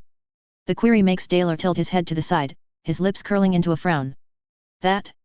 I suppose if you have to call it something, call it a child of Sil. They roam the Celian woods in great numbers and we have gotten very good at fighting and killing the ones foolish enough to prowl on their own. Mikhail's eyes widen at the High Executor's words, because they imply that there are more of those massive creatures and some of them actually like to hunt in packs. He considers that for a moment and a shiver runs down his spine. One of those things, he had no doubts that he and Beulah would have taken the monster down regardless of elven intervention. But more than one? Maybe a whole pack of them? 2 or 3, sure. But 6? 12? That, he wasn't so sure about. Regardless, they soon arrive at the city proper. Most of their escort peels off to other duties, while a handful stay with them and the High Executor as Daler Chrislaman leads them along some walkways. Mikhail can't help but marvel at the feats of construction, engineering, and architecture all around them. Evina, judging by her constant gasps and sharp inhalations of breath next to his ear, feels the same way. Finally though, they arrive at their ultimate destination. Up here in the lower branches of the Celian Woods' interconnected canopy, some of the branches look like smaller but still giant trees themselves. It's into a hollowed-out tree that Daler leads them, with the last of their escort staying outside to guard the entrance. As Mikhail lets Evina down off of his back, his soul mechanic standing on her own 2 feet once more, he doesn't fail to notice Beulah's clear tension and agitation. The half-orc warrior never wanted to come here. But now here she is all the same. And all because of him too. Stepping over to her side, Mikhail places a hand on Beulah's shoulder and whispers into her ear. Hey! Don't forget, we've got your back. No matter what. He's a lot quieter this time, fully intending for his words to be only for Beulah. And yet, even as some of the tension bleeds out of the half-orc at his assurances, Mikhail notices one of High Executor Chrislaman's long ears twitching out of the corner of his eye. The man didn't just have enhanced hearing, he had impeccable hearing, perhaps better hearing than Mikhail and Beulah in fact. Better hearing than most of his own kind as well.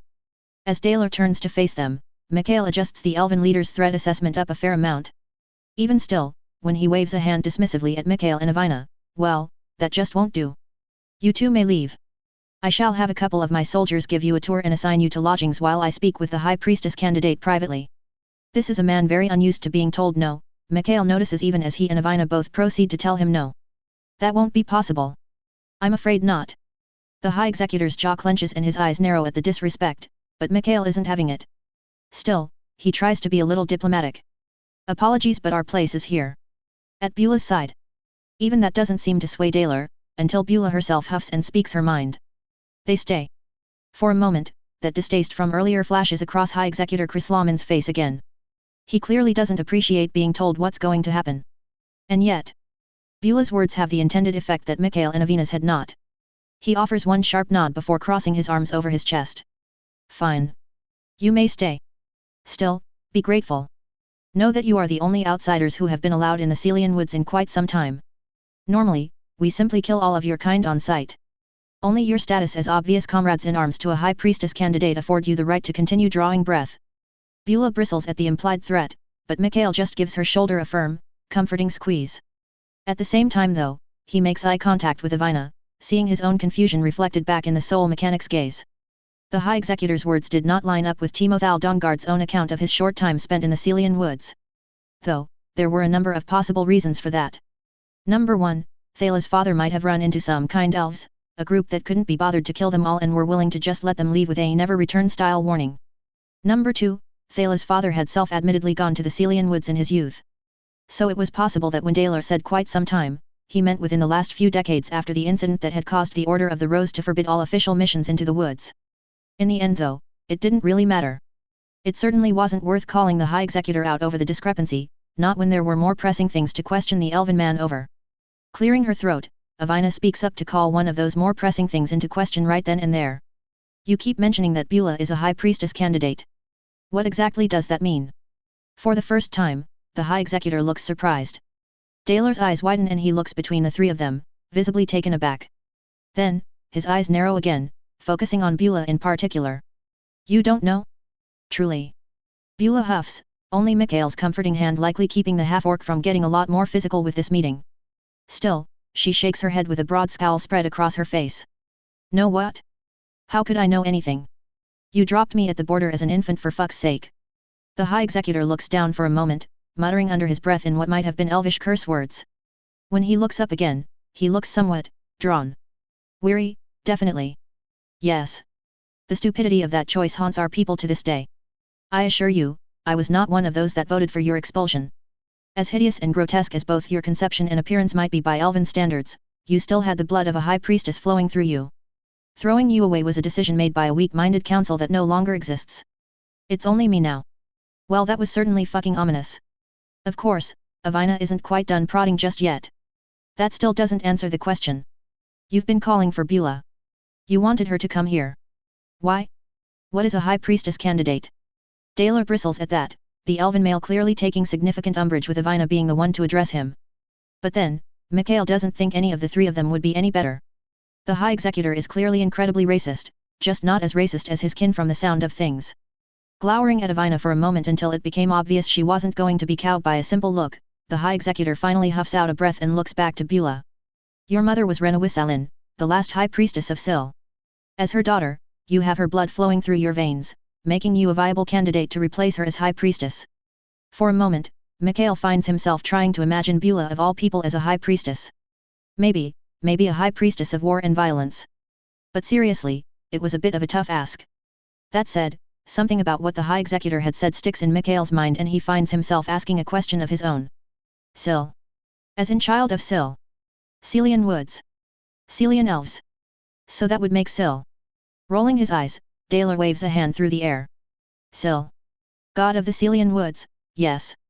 Though we do not call ourselves Celian elves. That is a human name. If you must title us, we are the people. The people. Implying that everyone else weren't actually people. Yet, Mikhail was going to keep calling them Celian elves or elves in his head. But, he could exercise basic diplomacy by not saying as much out loud. Seeming to take the ensuing silence as tacit agreement, the High Executor nods once and then continues his explanation. Through our High Priestess connection to Sil, the people could not just survive the dangers of these woods but thrive as well. We were the indisputable rulers of the Celian woods for centuries, nay, millennia. Mikhail exchanges another glance with Ivina. Sounded like there might have been a pact between elves and humans after all a long time ago. Or not. Based off this asshole, it could have just been a general agreement not to step on each other's toes, maybe. However, 8 years ago, Rena took her own life, leaving us without a high priestess, and even worse, without a high priestess candidate to replace her. Here, Dalar gestures to Beulah with a half-hearted sneer that doesn't seem solely directed at the half-orc at least. After your conception, your mother refused to ever let another male touch her, even from among the people. She had no other children after you. In the end, her experiences at the hands of the orcs finally got the better of her after many years. When she killed herself, she doomed us all in the process. It's obvious that High Executor Chrislaman is very frustrated by the loss of Beulah's mother, and not just because the poor woman apparently committed suicide as a direct result of the actions Beulah's father committed against her so many years before. Rather callous of him to act like Rena's death was some great imposition on him. A glance in Beulah's direction shows that the half-orc is taking all of this in stride, at least in her own way. She hasn't tried to pull her weapon on Dalar yet, so at least there's that. Still, they'll have to have a talk later about all of this. Mikhail could guess that Beulah would act like she didn't care. This.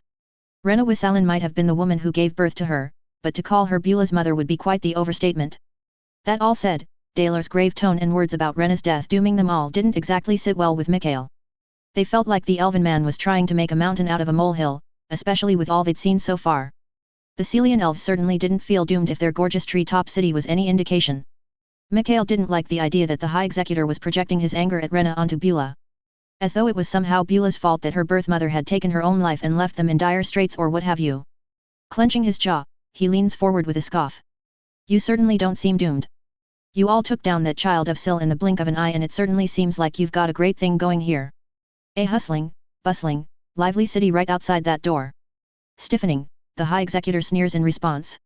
As I said before, we are quite capable of taking down a single child of Sil when necessary. It is not the solitary ones that we concern ourselves with. As for this hustling, bustling city as you call it. Here, the elven man looks to be in actual pain for a moment, staring off into the distance as he remembers things that seem to cause him no small amount of discomfort. Finally though, he gathers himself and looks back to all of them. I mentioned the council before, did I not? The Council of Executors. 9 seats in total, 1 for each of the people's 9 cities. Led by a high executor from the high capital of the people.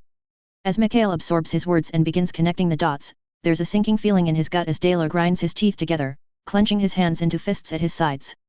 Without the High Priestess, the people have no connection to Sil and thus no protection from the dangers of the Celian woods.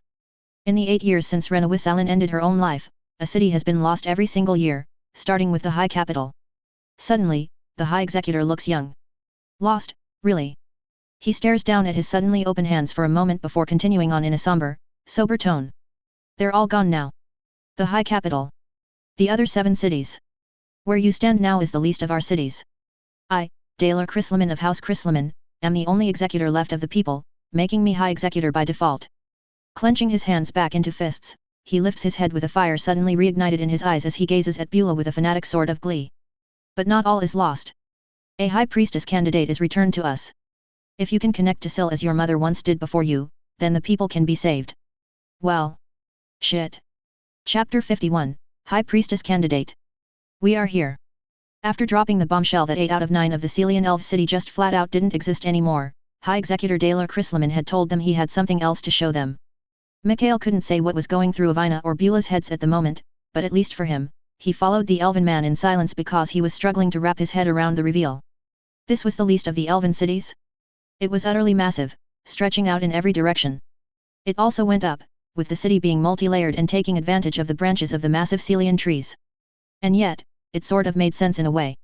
This place, it wasn't particularly hard to get to, was it? Less than a day's travel from the border, in fact. And sure, he and Beulah could travel a lot faster than your average human being, but it was still pretty close to the fringes of the Celian woods. To have lost that many people in just 8 years, even if Dalar was clearly a dick with a capital D, Mikhail's non-existent heart went out to the elven man. This was a civilization on the brink of destruction. Trying not to think too hard about that for a moment, Mikhail focuses his attention on his surroundings. Where exactly has the High Executor brought them? The room is a little smaller than the meeting room where they first spoke. Which is surprising, because the High Executor had led them into one of the Celian trees directly. Meaning they were standing in the middle of one of those skyscraper-sized trunks right now. It seems like a bedroom, but it's sparsely furnished. There's a small bed off to the side that can just barely be called more than a cot. Not even a desk or chair to sit anywhere from what Mikhail can see. Meanwhile, dominating the center of the room is what looks a hell of a lot like some sort of ritual circle set into the tree's natural age rings. Gesturing to the ritual circle, Dalar sighs. This was Rena's room. And that is where she and every high priestess before her has served the people for generations. Utilizing the circle, our high priestesses bond with the god of the Celian woods, Sil himself. Through that bond, we are able to commune with the trees, with the forest, with the creatures within it. It is the only way we could survive. Without that bond, we have been blind. Spurned by Sil. And the children of Sil have been killing the people ever since. The High Executor's tone is grave as he looks at Beulah. Should you be able to reach out and form a similar connection with Sil, then perhaps not all is lost. If you can take your mother's mantle of High Priestess and forge a bond with the god of the woods, then we will be ascendant once more. The people can begin to rebuild. Beulah scowls and crosses her arms over her chest, glaring at the ritual circle as if it personally offended her. Then, she glances at Mikhail, clearly asking for his input. Mikhail hesitates for only a moment. While it's true that they came here for their own reasons, to try and find allies in the fight against Foss Sangri, this seems important. Not just that though. Based solely on what they've seen so far, even as diminished as the Celian elves have become, they're still a force to be reckoned with. He actually hadn't caught a glimpse of a single civilian either on the walkways they traversed at this point. Mikhail is pretty sure that's just because they're hiding them or keeping them safe elsewhere in the massive city. But that still means that he's already laid eyes on hundreds if not thousands of elven warriors, and that's just a small fraction of what a bustling city as big as this one seems to hold. Basically, while the Celian elves are on their last legs, they can still help. And given their racism, right now might be the only time they could even be convinced to help. After all, if Beulah is able to do it, if she's able to bond with a literal forest god and save the Celian elves, then surely they'll be indebted enough to her and by extension him and Avina to be willing to help, right? Even if it was begrudging help, it was help all the same. With that in mind, Mikhail gives Beulah an encouraging smile and a nod, something he's quite sure is not missed by High Executor Krislaman's narrowed eyes. I think you should give it a try, Beulah. It's worth a shot, right? TCH. Fine. It's clear the half-orc warrior isn't happy about it, but she unslings her battle axe from her back and hands it over to him all the same. Then, eyes narrowed in suspicion, she tentatively steps past the first ring of the ritual circle, only to pause when it immediately lights up under her feet. However, before she can pull back, her distrust apparent, Daler gasps. The circle. It's reacting to you. Growling, Beulah glares at the elven man. What does that mean, exactly? Too excited to remember that he's supposed to be disgusted by her appearance and annoyed by her disrespect, the High Executor actually smiles as he stares down at the lit outer ring. It means you truly are a potential High Priestess. There was no doubt, of course, you would not have heard our call if Rena's blood did not flow through you in the first place. But, there was a chance that Rena's blood would allow you to hear the call, but not allow you to interact with the circle. For anyone else, this is nothing but a bunch of fancy lines. Only one such as you can possibly wield this power. Go on, stand in the middle. Beulah huffs but does as she's told, taking a few more steps forward until she's finally in the very center of the ritual circle. With every step she takes, she passes another ring, and with every ring she passes, they each light up with glowing energy, responding to her presence. Mikhail keeps an eye out, of course, ready for this to turn out to be a deception of some sort. If, for instance, this is some sort of trap to sacrifice Beulah to Sil or something, then Mikhail won't stand for it. He'll destroy this whole damn tree if he has to in order to keep her safe. But, no. None of that happens. While the half-orc looks irate when she finally comes to a stop in the middle of the ritual circle, she also looks unharmed. And most are just bemused as she looks down at herself and all around her, at the glowing circles surrounding her. Yes, yes. It's working. Now, focus, child. Not on us, but on what you're feeling. You must sense it. The power. The connections. Reach out for them, grab hold of them and pull them to you. Only then will you be able to bind with Sil properly. There's a brief pause as Beulah seems to consider those words for a moment. Then, nodding, she closes her eyes and furrows her brow, clearly trying whatever it is he's talking about. Mikhail wishes he could help her out in some way, but he's worried that he'll fuck it up. If this ritual circle has been operating for the Celian elves for centuries and maybe even millennia, then who's to say how Mikhail and his soul engine might fuck with it? Besides, it's not like Beulah really needs his help. In fact, after a brief moment the ritual circle even seems to glow brighter for a moment. Beulah's hands clench into fists at her sides and Mikhail wonders if she's found those connections that Daler spoke of and is pulling them to her as the High Executor instructed. Only, a moment later, the glow of the lit ritual circle diminishes greatly and Beulah opens her eyes and shakes her head with a growl. TCH. Felt something. But it slipped through my fingers. Like water. For a moment, Daler Krislaman looks angry. And then the anger flows out of him and he's just disappointed. However, after a moment his eyes alight upon Beulah's body. It's the armor. You wear too much metal, child. Remove your armor and try again. Beulah looks down at herself at that and even Mikhail has to admit to taking some umbrage with that order. After all, the half-orc warrior's armor is, well, skimp would be one word for it. Metal bikini would also be an excellent description. Frowning now, Mikhail looks at the High Executor, trying to figure out if the man is actually a perverted lek of some sort. If she does that, she will be naked. I assume that your high priestesses are not expected to commune with the god of the forest in the nude or you would have mentioned it before. Giving him a decidedly unimpressed look, Daler sneers and thrusts out a hand over to the bed. Pa. The high priestesses wear garments woven of plant fiber from the trees themselves. You will find Rena's dress under her bed. Retrieve it, don it, and try again. We are too close to concern ourselves with such banalities at this point. The fate of the people is on the line. Beulah narrows her eyes but nevertheless leaves the circle, making her way over to the bed. Said bed, which Mikhail had previously barely paid any mind except to note that it was barely better than a cot, is actually carved into the tree itself now that he gives it a second look.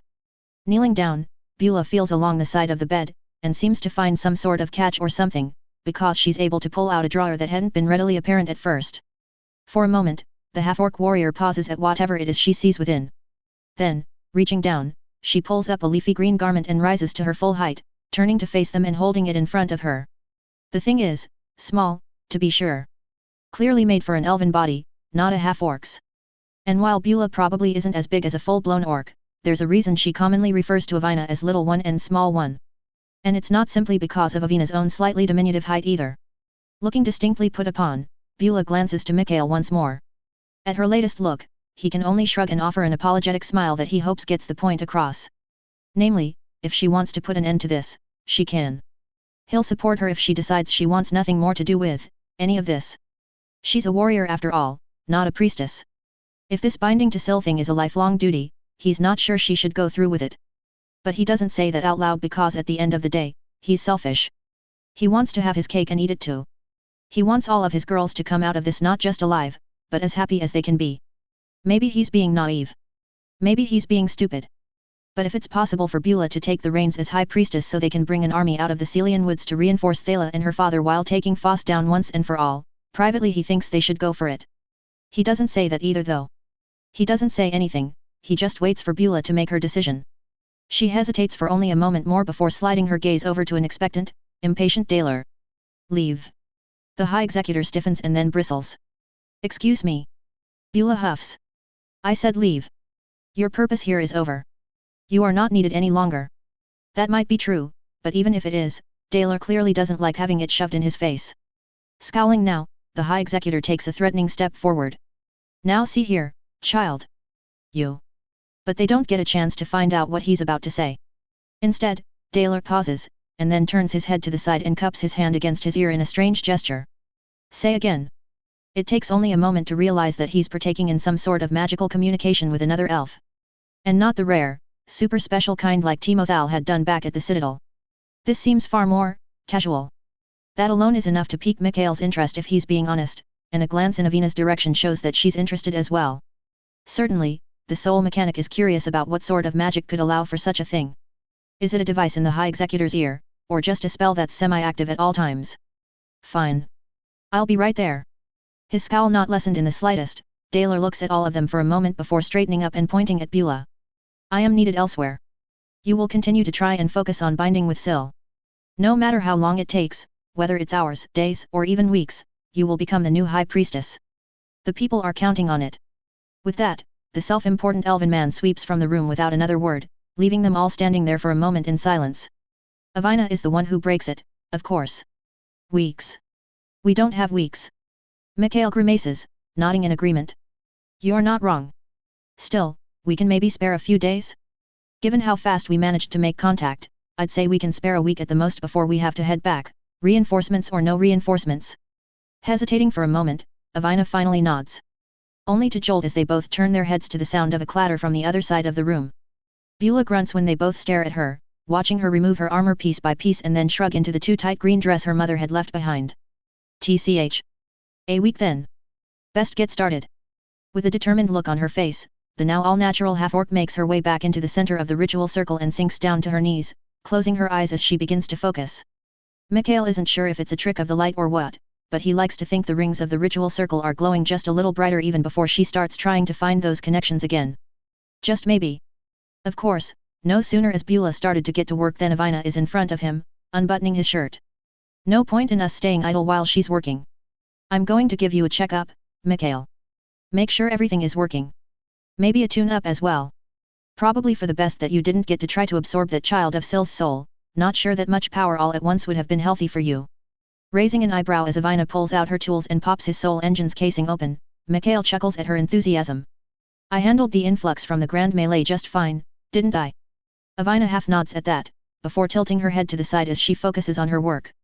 You did, but that was a bunch of human-sized souls one after the other, not one massive monster soul all at once. And knowing our luck, we'll wind up fighting some children of Sil before we're done here, whether Beulah manages to connect or not. So, better safe than sorry. Considering their track record, yet, she was probably right. Still, Mikhail isn't going to let Avina off that easy. She was such a warrior, het. Whatever you say. Princess. The look Avina gives him is funny enough, but even better is the soft snort of amusement from Beulah over in the center of the room. That makes his day. Chapter 52, The Runaround. I'm starting to suspect we aren't allowed to leave. As Avina comes up beside him and whispers that under her breath, Mikhail winces. His eyes immediately dart to the center of the room to check on Beulah and make sure she hadn't overheard the other woman, but as far as he can tell, she hadn't. Letting out a low sigh, he gives Avina a slight nod. I suspect you might be right about that. It's been 3 days since they were shown to this room. 3 days since High Executor Krislaman outlined his expectations and then was pulled away. 3 days in which an increasingly frustrated Beulah had been trying to bind with the god of the forest. Even now, the half-orc warrior kneels in the center of the ritual circle wearing her mother's old dress, focusing on something only she can sense. Her eyes shut tightly in concentration. Beulah is a fidgety, agitated mess. Which is precisely why neither Mikhail nor Avina has told her of their suspicions just yet. While Beulah hasn't spent every waking moment trying to make headway in connecting to Sil, she's still been working incredibly hard and all on Mikhail's request. In return, in order to keep her motivated, he's spent every night with her since they arrived here. Needless to say, they've broken in every surface in the room at this point, all while Avina watched. Mikhail is just thankful he has the soul engine, his magic, and his unique constitution. Because otherwise, he's not confident he would have survived the experience of an incredibly frustrated and pent-up half-orc night after night. Still, back to the issue at hand, the guards hadn't outright said it, of course. They hadn't come out and told them that they weren't allowed to leave. However, there was no denying that there were guards posted outside of the room and whenever they'd wanted anything, it had been brought to them rather than them being allowed to get it themselves. Glancing over at Avina, Mikhail raises an eyebrow, making sure to keep his voice as low as possible. What was the excuse this time? Scoffing, his soul mechanic rolls her shoulders and then crosses her arms over her chest. Same as before. Not safe. Yes. That was the most common reason why they had to stay inside. It wasn't safe. Supposedly, if they went out and walked the wooden treetop city freely, they were likely to be attacked outright by Celian elves who apparently saw red if they caught even a whiff of outsiders. As such, for their safety and the safety of the people, they had to stay put. Sounded like bullshit to Mikhail though. They'd gotten plenty of strange looks while traveling with the High Executor, and some had even been decidedly hostile, but none had felt murderous or bloodthirsty. And even if Daler was too busy to escort them now, so long as they had an elven escort with them, shouldn't it be fine? Could the guards that the High Executor assigned to protect them not speak with his authority or something? On top of that, they hadn't spoken to High Executor Krislaman since 3 days ago.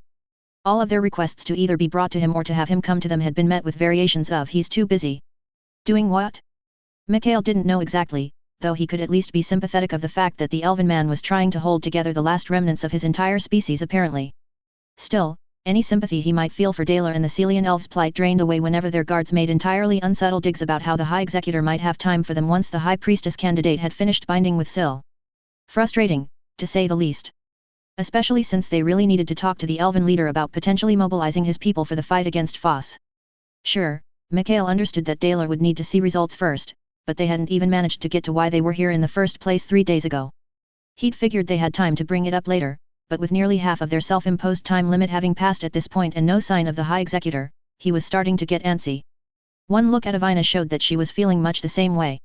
She might have been used to behavior like this from her time partially under Tsadicus Quinn's thumb, but that didn't mean she had to like it. It feels like a lifetime ago, but Mikhail still remembers that Thugtak and his friends and how he and Avina had interacted. If anything, those experiences made her more in tune with the fresh smell of bullshit, not less. This whole situation was starting to stink and Mikhail wasn't sure if they should even wait the full week before getting the hell out of here. To be fair, Beulah might have been making progress. Looking over at the kneeling half-orc, Mikhail watches in no small amount of fascination as a nimbus of energy swirls around Beulah's form. Her eyes tightly shut and her face contorted into a grimace, she's clearly giving it her all. The ritual circle is blindingly bright at the moment and Mikhail has to assume that she's close to whatever binding with Sil looks like. Except, just like every time before over these past 3 days, the energy abruptly dissipates, the bright shine diminishing to a mere glow as Beulah lets out an angry huff and her eyes snap open. Mikhail waits for her to gather herself for another attempt, but not this time. Greya! With an angry shout, the half-orc slams her fists into the wood beneath her. It's a testament to how tough Celian trees are, or perhaps the protections of the ritual circle, that Beulah doesn't damage it in any way. That doesn't make her any happier though, and she abruptly hops to her feet, glaring at nothing in particular for a moment. Beulah. Whipping her head in his direction, Beulah huffs. Need to kill something. Mikhail and Ivina exchange a concerned look at that, but Beulah doesn't waste time mincing words. Before they can even contemplate whether it's a good idea to talk her down or not, the dress-wearing half-orc has grabbed her battle axe and is striding out of the room. All they can do is follow after her to keep up. Hold. By order of the High Executor, UGRK. The guards outside step forward to try to stop her, of course. But Beulah isn't having it. She's not nearly as understanding as he and Ivina have been so far. Grabbing the first one to speak by his leather jerkin, she lifts him off the ground and slams him into the nearest bark wall. The other guards all tense up, looking uncertain what to do. After all, she's the High Priestess candidate. Not like they can hurt her. Fortunately, Beulah isn't so far gone that the speaker receives her battle axe directly to his face. Instead, the half-orc leans forward, pinning him in place with both her hand and a deathly glare. One way or another, I'm going to kill something. It can either be you and your friends, or you can point me in the direction of your enemies and I'll kill them instead. Sputtering and looking at his fellows for help but finding nothing but uncertainty and fear, the elven guard quivers in Beulah's grasp. Be but the High Executor. Now, Beulah does bring her axe to bear, pressing the sharp edge of it against the underside of the guard's chin and snarling at him. Make your choice. A brief pause, and then. Oh okay. All right. We'll take you to the front lines. There's some shuffling from the other guards at that, even as Beulah huffs and drops the first to the ground. He lands on his feet, but it would seem his legs have turned to jelly at some point because he collapses to his knees for a moment before having to be helped up by his kin. Mikhail raises an eyebrow and shares a glance with Ivina. On the one hand, it's obvious that they're clearly under orders to keep them all contained, so Mikhail is a bit surprised that that worked. On the other hand, he's not that surprised. Beulah can be very intimidating when she wants to be, after all. Of course, there's still a moment after the first guard is pulled to his feet where he looks mulish and like he might try to renege on his deal with Beulah now that she doesn't have him dead to rights and he's been pulled back to where his fellows are standing. There's a moment of silence as a standoff ensues between Mikhail, Beulah, and Ivina and the elven guards ordered to keep them from leaving the High Priestess room. Now. But Mikhail isn't sure Beulah even realizes there is a standoff as the half-orc gets impatient and snarls at the group of guards a moment later. They all positively jump out of their skin, before hastily hurrying to do as she says. And so Mikhail and Ivina find themselves trailing along after Beulah as they're led through the massive canopy city. The half-orc's stomping and consistent angry growling are enough to keep their escort moving across the city, even as they descend to the lower branches of the trees, getting further and further down. Curiously, while they definitely get some strange looks from the Celian elves that they pass in the process, none try to accost them. Whether that's because of their escort or simply because the threat of violence against outsiders was entirely overblown, in the end it doesn't matter. Eventually, they reach the southern edge of the city. The opposite of where they'd been all this time. Mikhail hears it before he sees it, of course.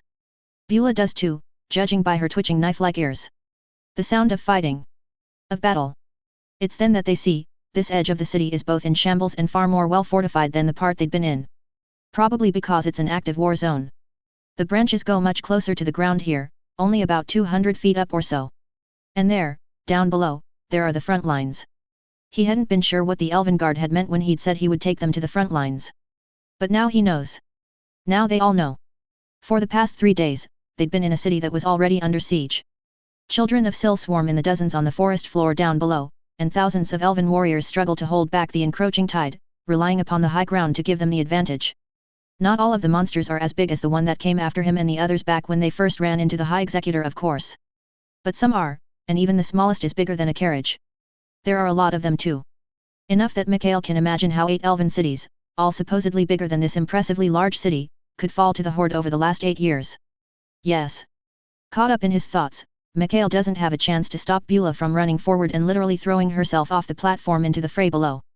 The half-orc's opening move is to sink her battle axe into the skull of one of the moderately sized children of Sil, riding the thing to the ground as she lets out an uproarious laugh. Yes. More. Mikhail facepalms but resists the urge to jump down after her. He's not about to leave Ivina with a bunch of suspicious elves after all. Instead, letting his magic slowly unfurl around the two of them, he looks at their guards, who are all paying him and Ivina no mind, staring after Beulah with expressions of horror and awe on their faces. Before he can ask if there's a safer way down, Ivina grabs him by the arm and points off to the side. Pausing, Mikhail takes in the sight of the innocuous wooden lift just sitting there about 20 feet away in size. Of course. Beulah, what am I going to do with you? With the guards still caught up watching Beulah fighting like a one-woman army down below, Mikhail and Ivina quietly make their way over to the lift and transport themselves the rest of the way to the ground. A few minutes later and they join Beulah in combat, the half-orc grinning wider than she has in a long while, her face splattered with the blood of her enemies. Dragging a modestly sized child of Sil over, she thrusts it in front of Mikhail. Eat. Tilting his head to the side, he lets out another sigh before nodding and reaching out with the soul engine. Sucking up the child of Sil's soul feels strange, but not unwelcome. No telling if Avina's fiddling over the past 3 days has made it safer or not, but either way, it's a big chunk of weave that he winds up consuming. Leaves him feeling all tingly. Once he's done, Beulah lets out another laugh and raises her axe into the air. Come. There will be no need to bind with a god if we just kill them all. You will finally have the strength of an army, Mikhail. Was she still on about that? Beulah had been pushing for that strategy since Alethar when Foss had shown up with his army. Only, that army had turned out to be undead so Mikhail couldn't slaughter his way through them and become all-powerful. Then there had been the citadel, where her plan might have been put into place if Thala's father hadn't turned out to be reasonable. Though Mikhail would have preferred to avoid slaughtering an entire knightly order if possible. Just running away would have been his preference if it proved necessary. Now though. Mikhail looks around them. The elven warriors are giving them a wide berth but the children of Sil are not. More than a few of the massive beasts are already prowling closer, seemingly sensing an easy meal in the form of the 3 morsels standing in their midst. Immediately, he deploys some of his magic to shield Ivina from harm, keeping her close to him as she squeaks a little bit at suddenly being corralled in. Mikhail gives her an apologetic look at that, but he's not about to take any risks with her, not here. Given they clearly can't trust the elves, at his side is the safest place for her, but this is still an active battlefield. That said, Mikhail smiles and gives Beulah a nod. Killing every single child of Sil in one go might be a bit of a tall order but... Sure, Beulah. Let's try out your strategy. The way the half-orc's eyes light up like a kid in a candy shop is both adorable and a little frightening. With a happy roar, the battle maniac of a woman launches herself at the closest monster, forcing Mikhail to move forward to keep up with her. Apparently, they were doing this. Time to see how well it worked. Chapter 53, Beulah the Warrior. As she slams her battle axe down into yet another child of Sil, cleaving its skull in two and roaring in victory, Beulah can't deny it, she's finally feeling at home in these damn woods. Beneath her, the great beast she's just slain crumples to the ground and she raises her gore-covered axe into the air. Mikhail. Another one over here. A few dozen feet away, the human man turns away from his last meal and gives her a nod, coming on over while carrying Ivina with his magic to absorb Beulah's latest kill as well. A feeling of vicious satisfaction suffuses the half-orc as she watches him take in the power and grow stronger. She likes Mikhail strong. She'd like him even more if he was even stronger. Though, the fact that he was even able to walk over unmolested to consume the meal she'd just made for him in the first place spoke to a greater problem. Brow furrowing as Mikhail eats, Beulah looks around them to take in the state of the battlefield. They've sort of walled themselves in. Killed 5 of the creatures so far, and their bodies are big enough to form natural barricades after a fashion. Of course, Beulah is currently standing on top of one of the great beasts. Meaning she can see over the other corpses, and recognize the fact that no other children of Sil are coming their way. Indeed, there's still battles raging on around them, but strangely enough, both sides of the conflict are giving them a wide berth at this point. It's one of the strangest things Beulah has ever seen on a battlefield if she's being honest. Sure, there had been times where her enemies tried to avoid her before on account of her being a half-orc. But that shouldn't have applied here, not where their opponents were so much larger than them. Beulah. Pulled from her thoughts, Beulah looks down to see Mikhail staring up at her in confusion. Huffing, she looks around again to make sure and then speaks plainly, as is her preference. They're avoiding us. Mikhail's eyes widen in surprise at that, and he and Ivina share a glance before speaking to one another about this strange occurrence. Clearly, this has piqued their interest. But not Beulah's. No, rather, this frustrates the half-orc to no end. She's not the smartest or the wisest person in the world. She fucking knows that. She doesn't really care, it's never bothered her. But standing there wearing her mother's shitty dress, bathed in the blood and gore of her mother's enemies, all Beulah wants to do is keep killing. And she can't. Because the damn fuckers are avoiding them. She's just about to leap down and drag Mikhail and Ivina to the nearest conflict between elves and children of Sil when a voice rings out from overhead. What the hell do you think you're doing? Turning, Beulah huffs and crosses her arms over her chest as Dalar Chrislaman swings down on a rope of all things and lands atop the same corpse she's standing on at the moment. In response, Mikhail uses his blue-green magic to lift him and Ivina up so that they're eye level and can back Beulah up. She appreciates that, how Mikhail has had her back since they showed up at this place. But when he goes to speak, she cuts him off with a shake of her head. She'll do the talking here. Looking around blankly for a moment, the High Executor just stares at the destruction. But far from realizing she's not some weakling maiden like her mother and that Beulah can take care of herself, the elven man just looks angrier when he finally turns back to her. I ask again. What the hell do you think you're doing? Yet. Beulah knew she wasn't the smartest or wisest person around. But at least she acknowledged that fact. Sometimes it felt like people were too fucking smart for their own good. Like they let their thoughts get overly complex, and then let that need for complexity infect what were otherwise simple situations. Like this High Executor fucker. He reminded Beulah way too much of her bastard of a father. Amusing really, because her father was twice Dalar's size and green to boot. Still, they both had the same attitude with her. And it grated on her nerves something fierce. It was obvious, at least to Beulah, that Dalar was making a simple situation too fucking complex. So she does her best to make it simple again. For his sake as much as her own. Killing. Because that's what I'm good at. The way his eyes widen in outrage, was he expecting her to submit? Fool. She was only submissive to one man in this world and that was Mikhail. He'd beaten her in single combat more times than she could count and earned his position as the top dog in their relationship. He was also good. She liked him for that too, even if she would never admit it. She liked that he'd cared about her enough to free her. You utter simpleton. You risk your life out here and for what? To scratch some sort of biological itch. Without you, the people are doomed. Your only purpose is to become High Priestess and bind with Syl. Only then will these attacks stop. Only then will the people be safe and able to rebuild. Beulah flares her nostrils at that. Dalar is a coward, through and through. She's thought as much since they first met and he and his soldiers felled that child of Syl with poisoned arrows. That wasn't a proper kill. It certainly wasn't a clean one. And it could hardly be called a fight either. No, the High Executor and his people were all fucking pansy-ass cowards. She hated people like that. Not least because they reminded her of Sadicus Quinn. The Lord of Alather had tricked her into serving him for more years than Beulah cared to count. And even though he was dead now, that's why she dislikes Dalar so much, Beulah finally realizes. He reminds her of both her father and Sadicus Quinn. He's like their worst parts all combined into one. And yet.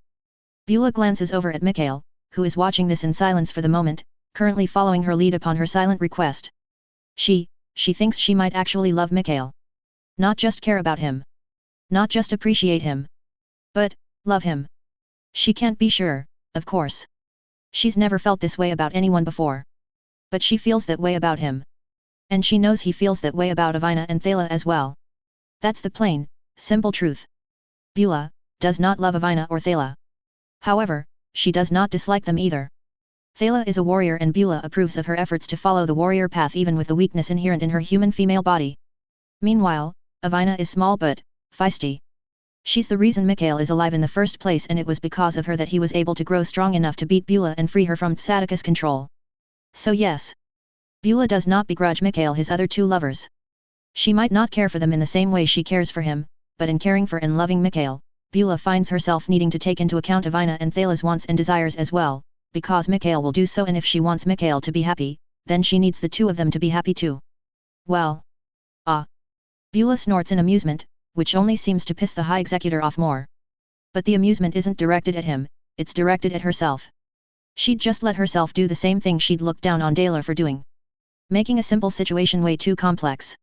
It wasn't complicated. Beulah liked Mikhail. Mikhail liked Avina and Thala. Thala needed help to save her homeland. Avina wanted revenge for her family. That was why they were here. With that in mind, the half-orc lets out a low sigh as she gazes into Dalar Krislaman's furious eyes. She despised him and everything about him. But, she would try to be diplomatic. Her version of diplomatic anyways. I refuse. What? You? With a swing and a roar, Beulah slams her battle axe into the flesh of the dead child of Syl beneath her.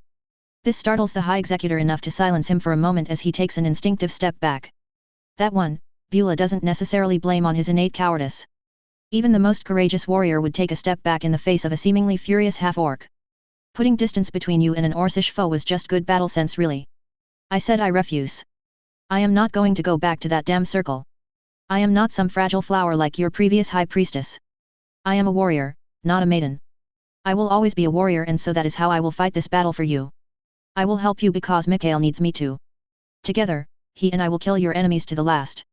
Pulling the battle axe free of the beast's flesh for the second time, Beulah grins a savage grin, knowing full well that she has blood splattered all across her front at this point.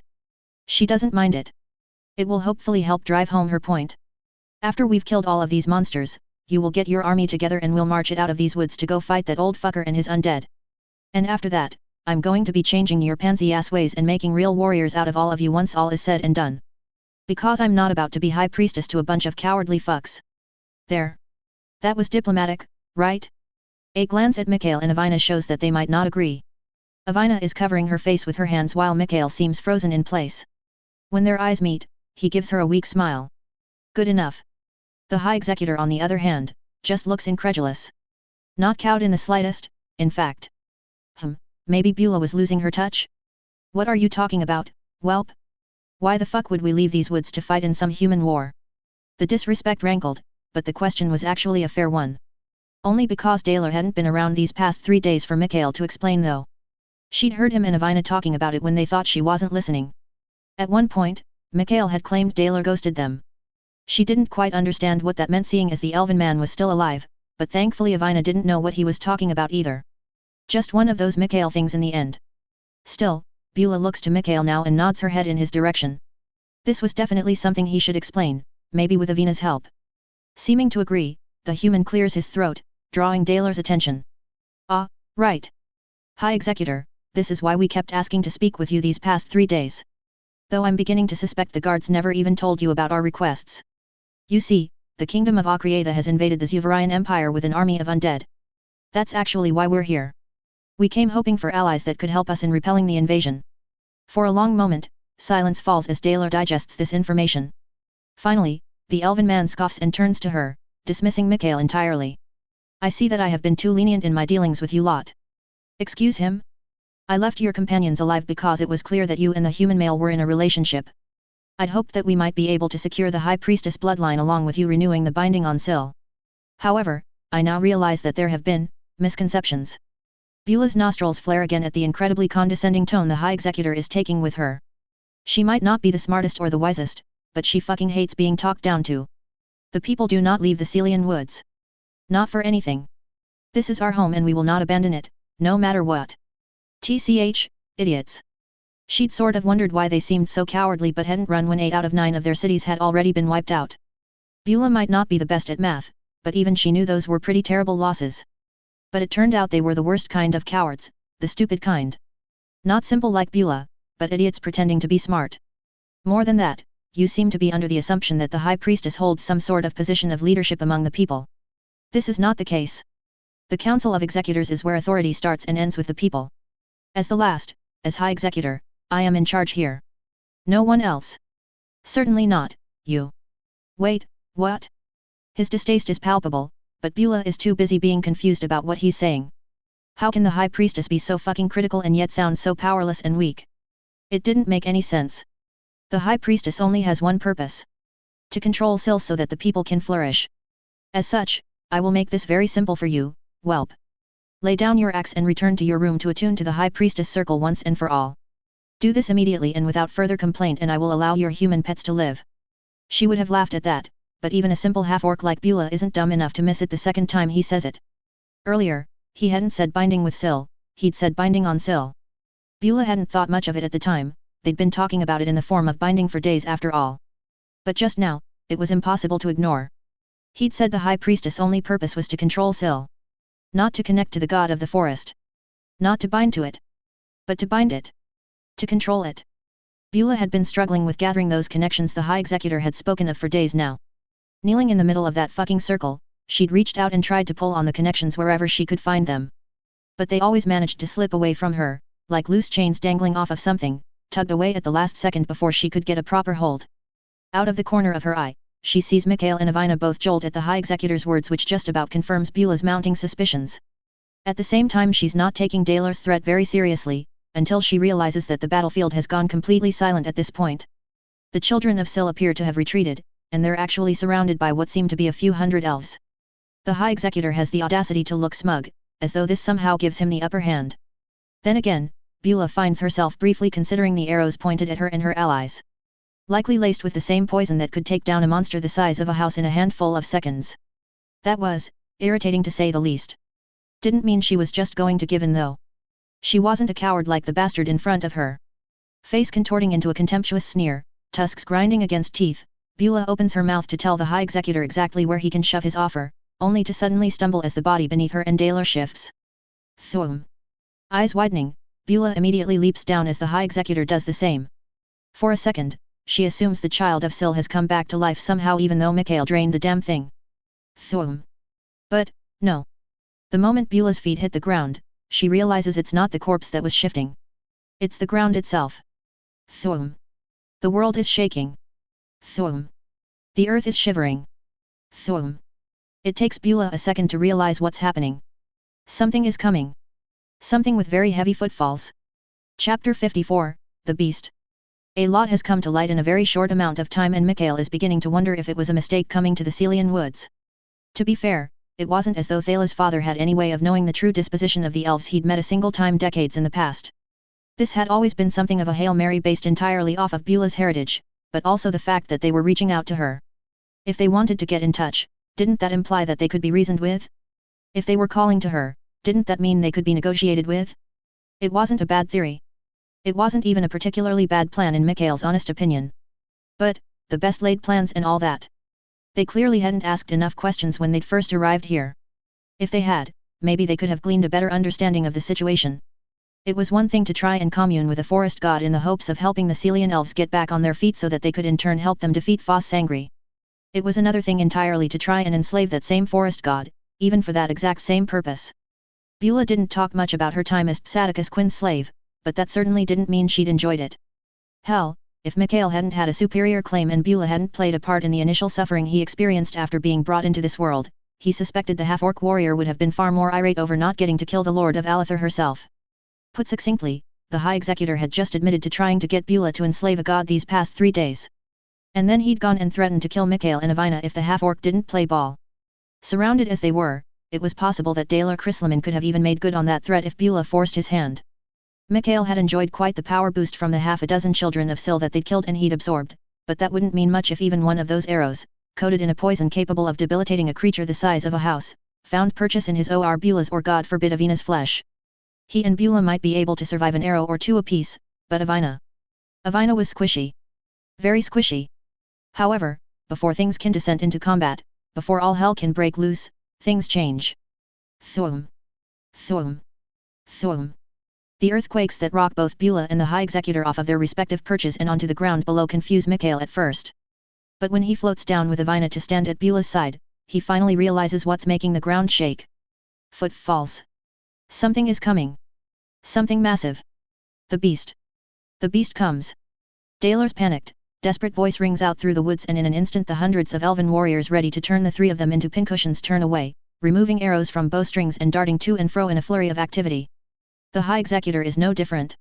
He forgets all about them in an instant, focusing only on shouting orders to begin bringing forth fortifications and more arrows, to get into position. Mikhail, Beulah and Avina all exchange a glance at this. To go from being on the verge of execution to being ignored is a strange sensation for all of them.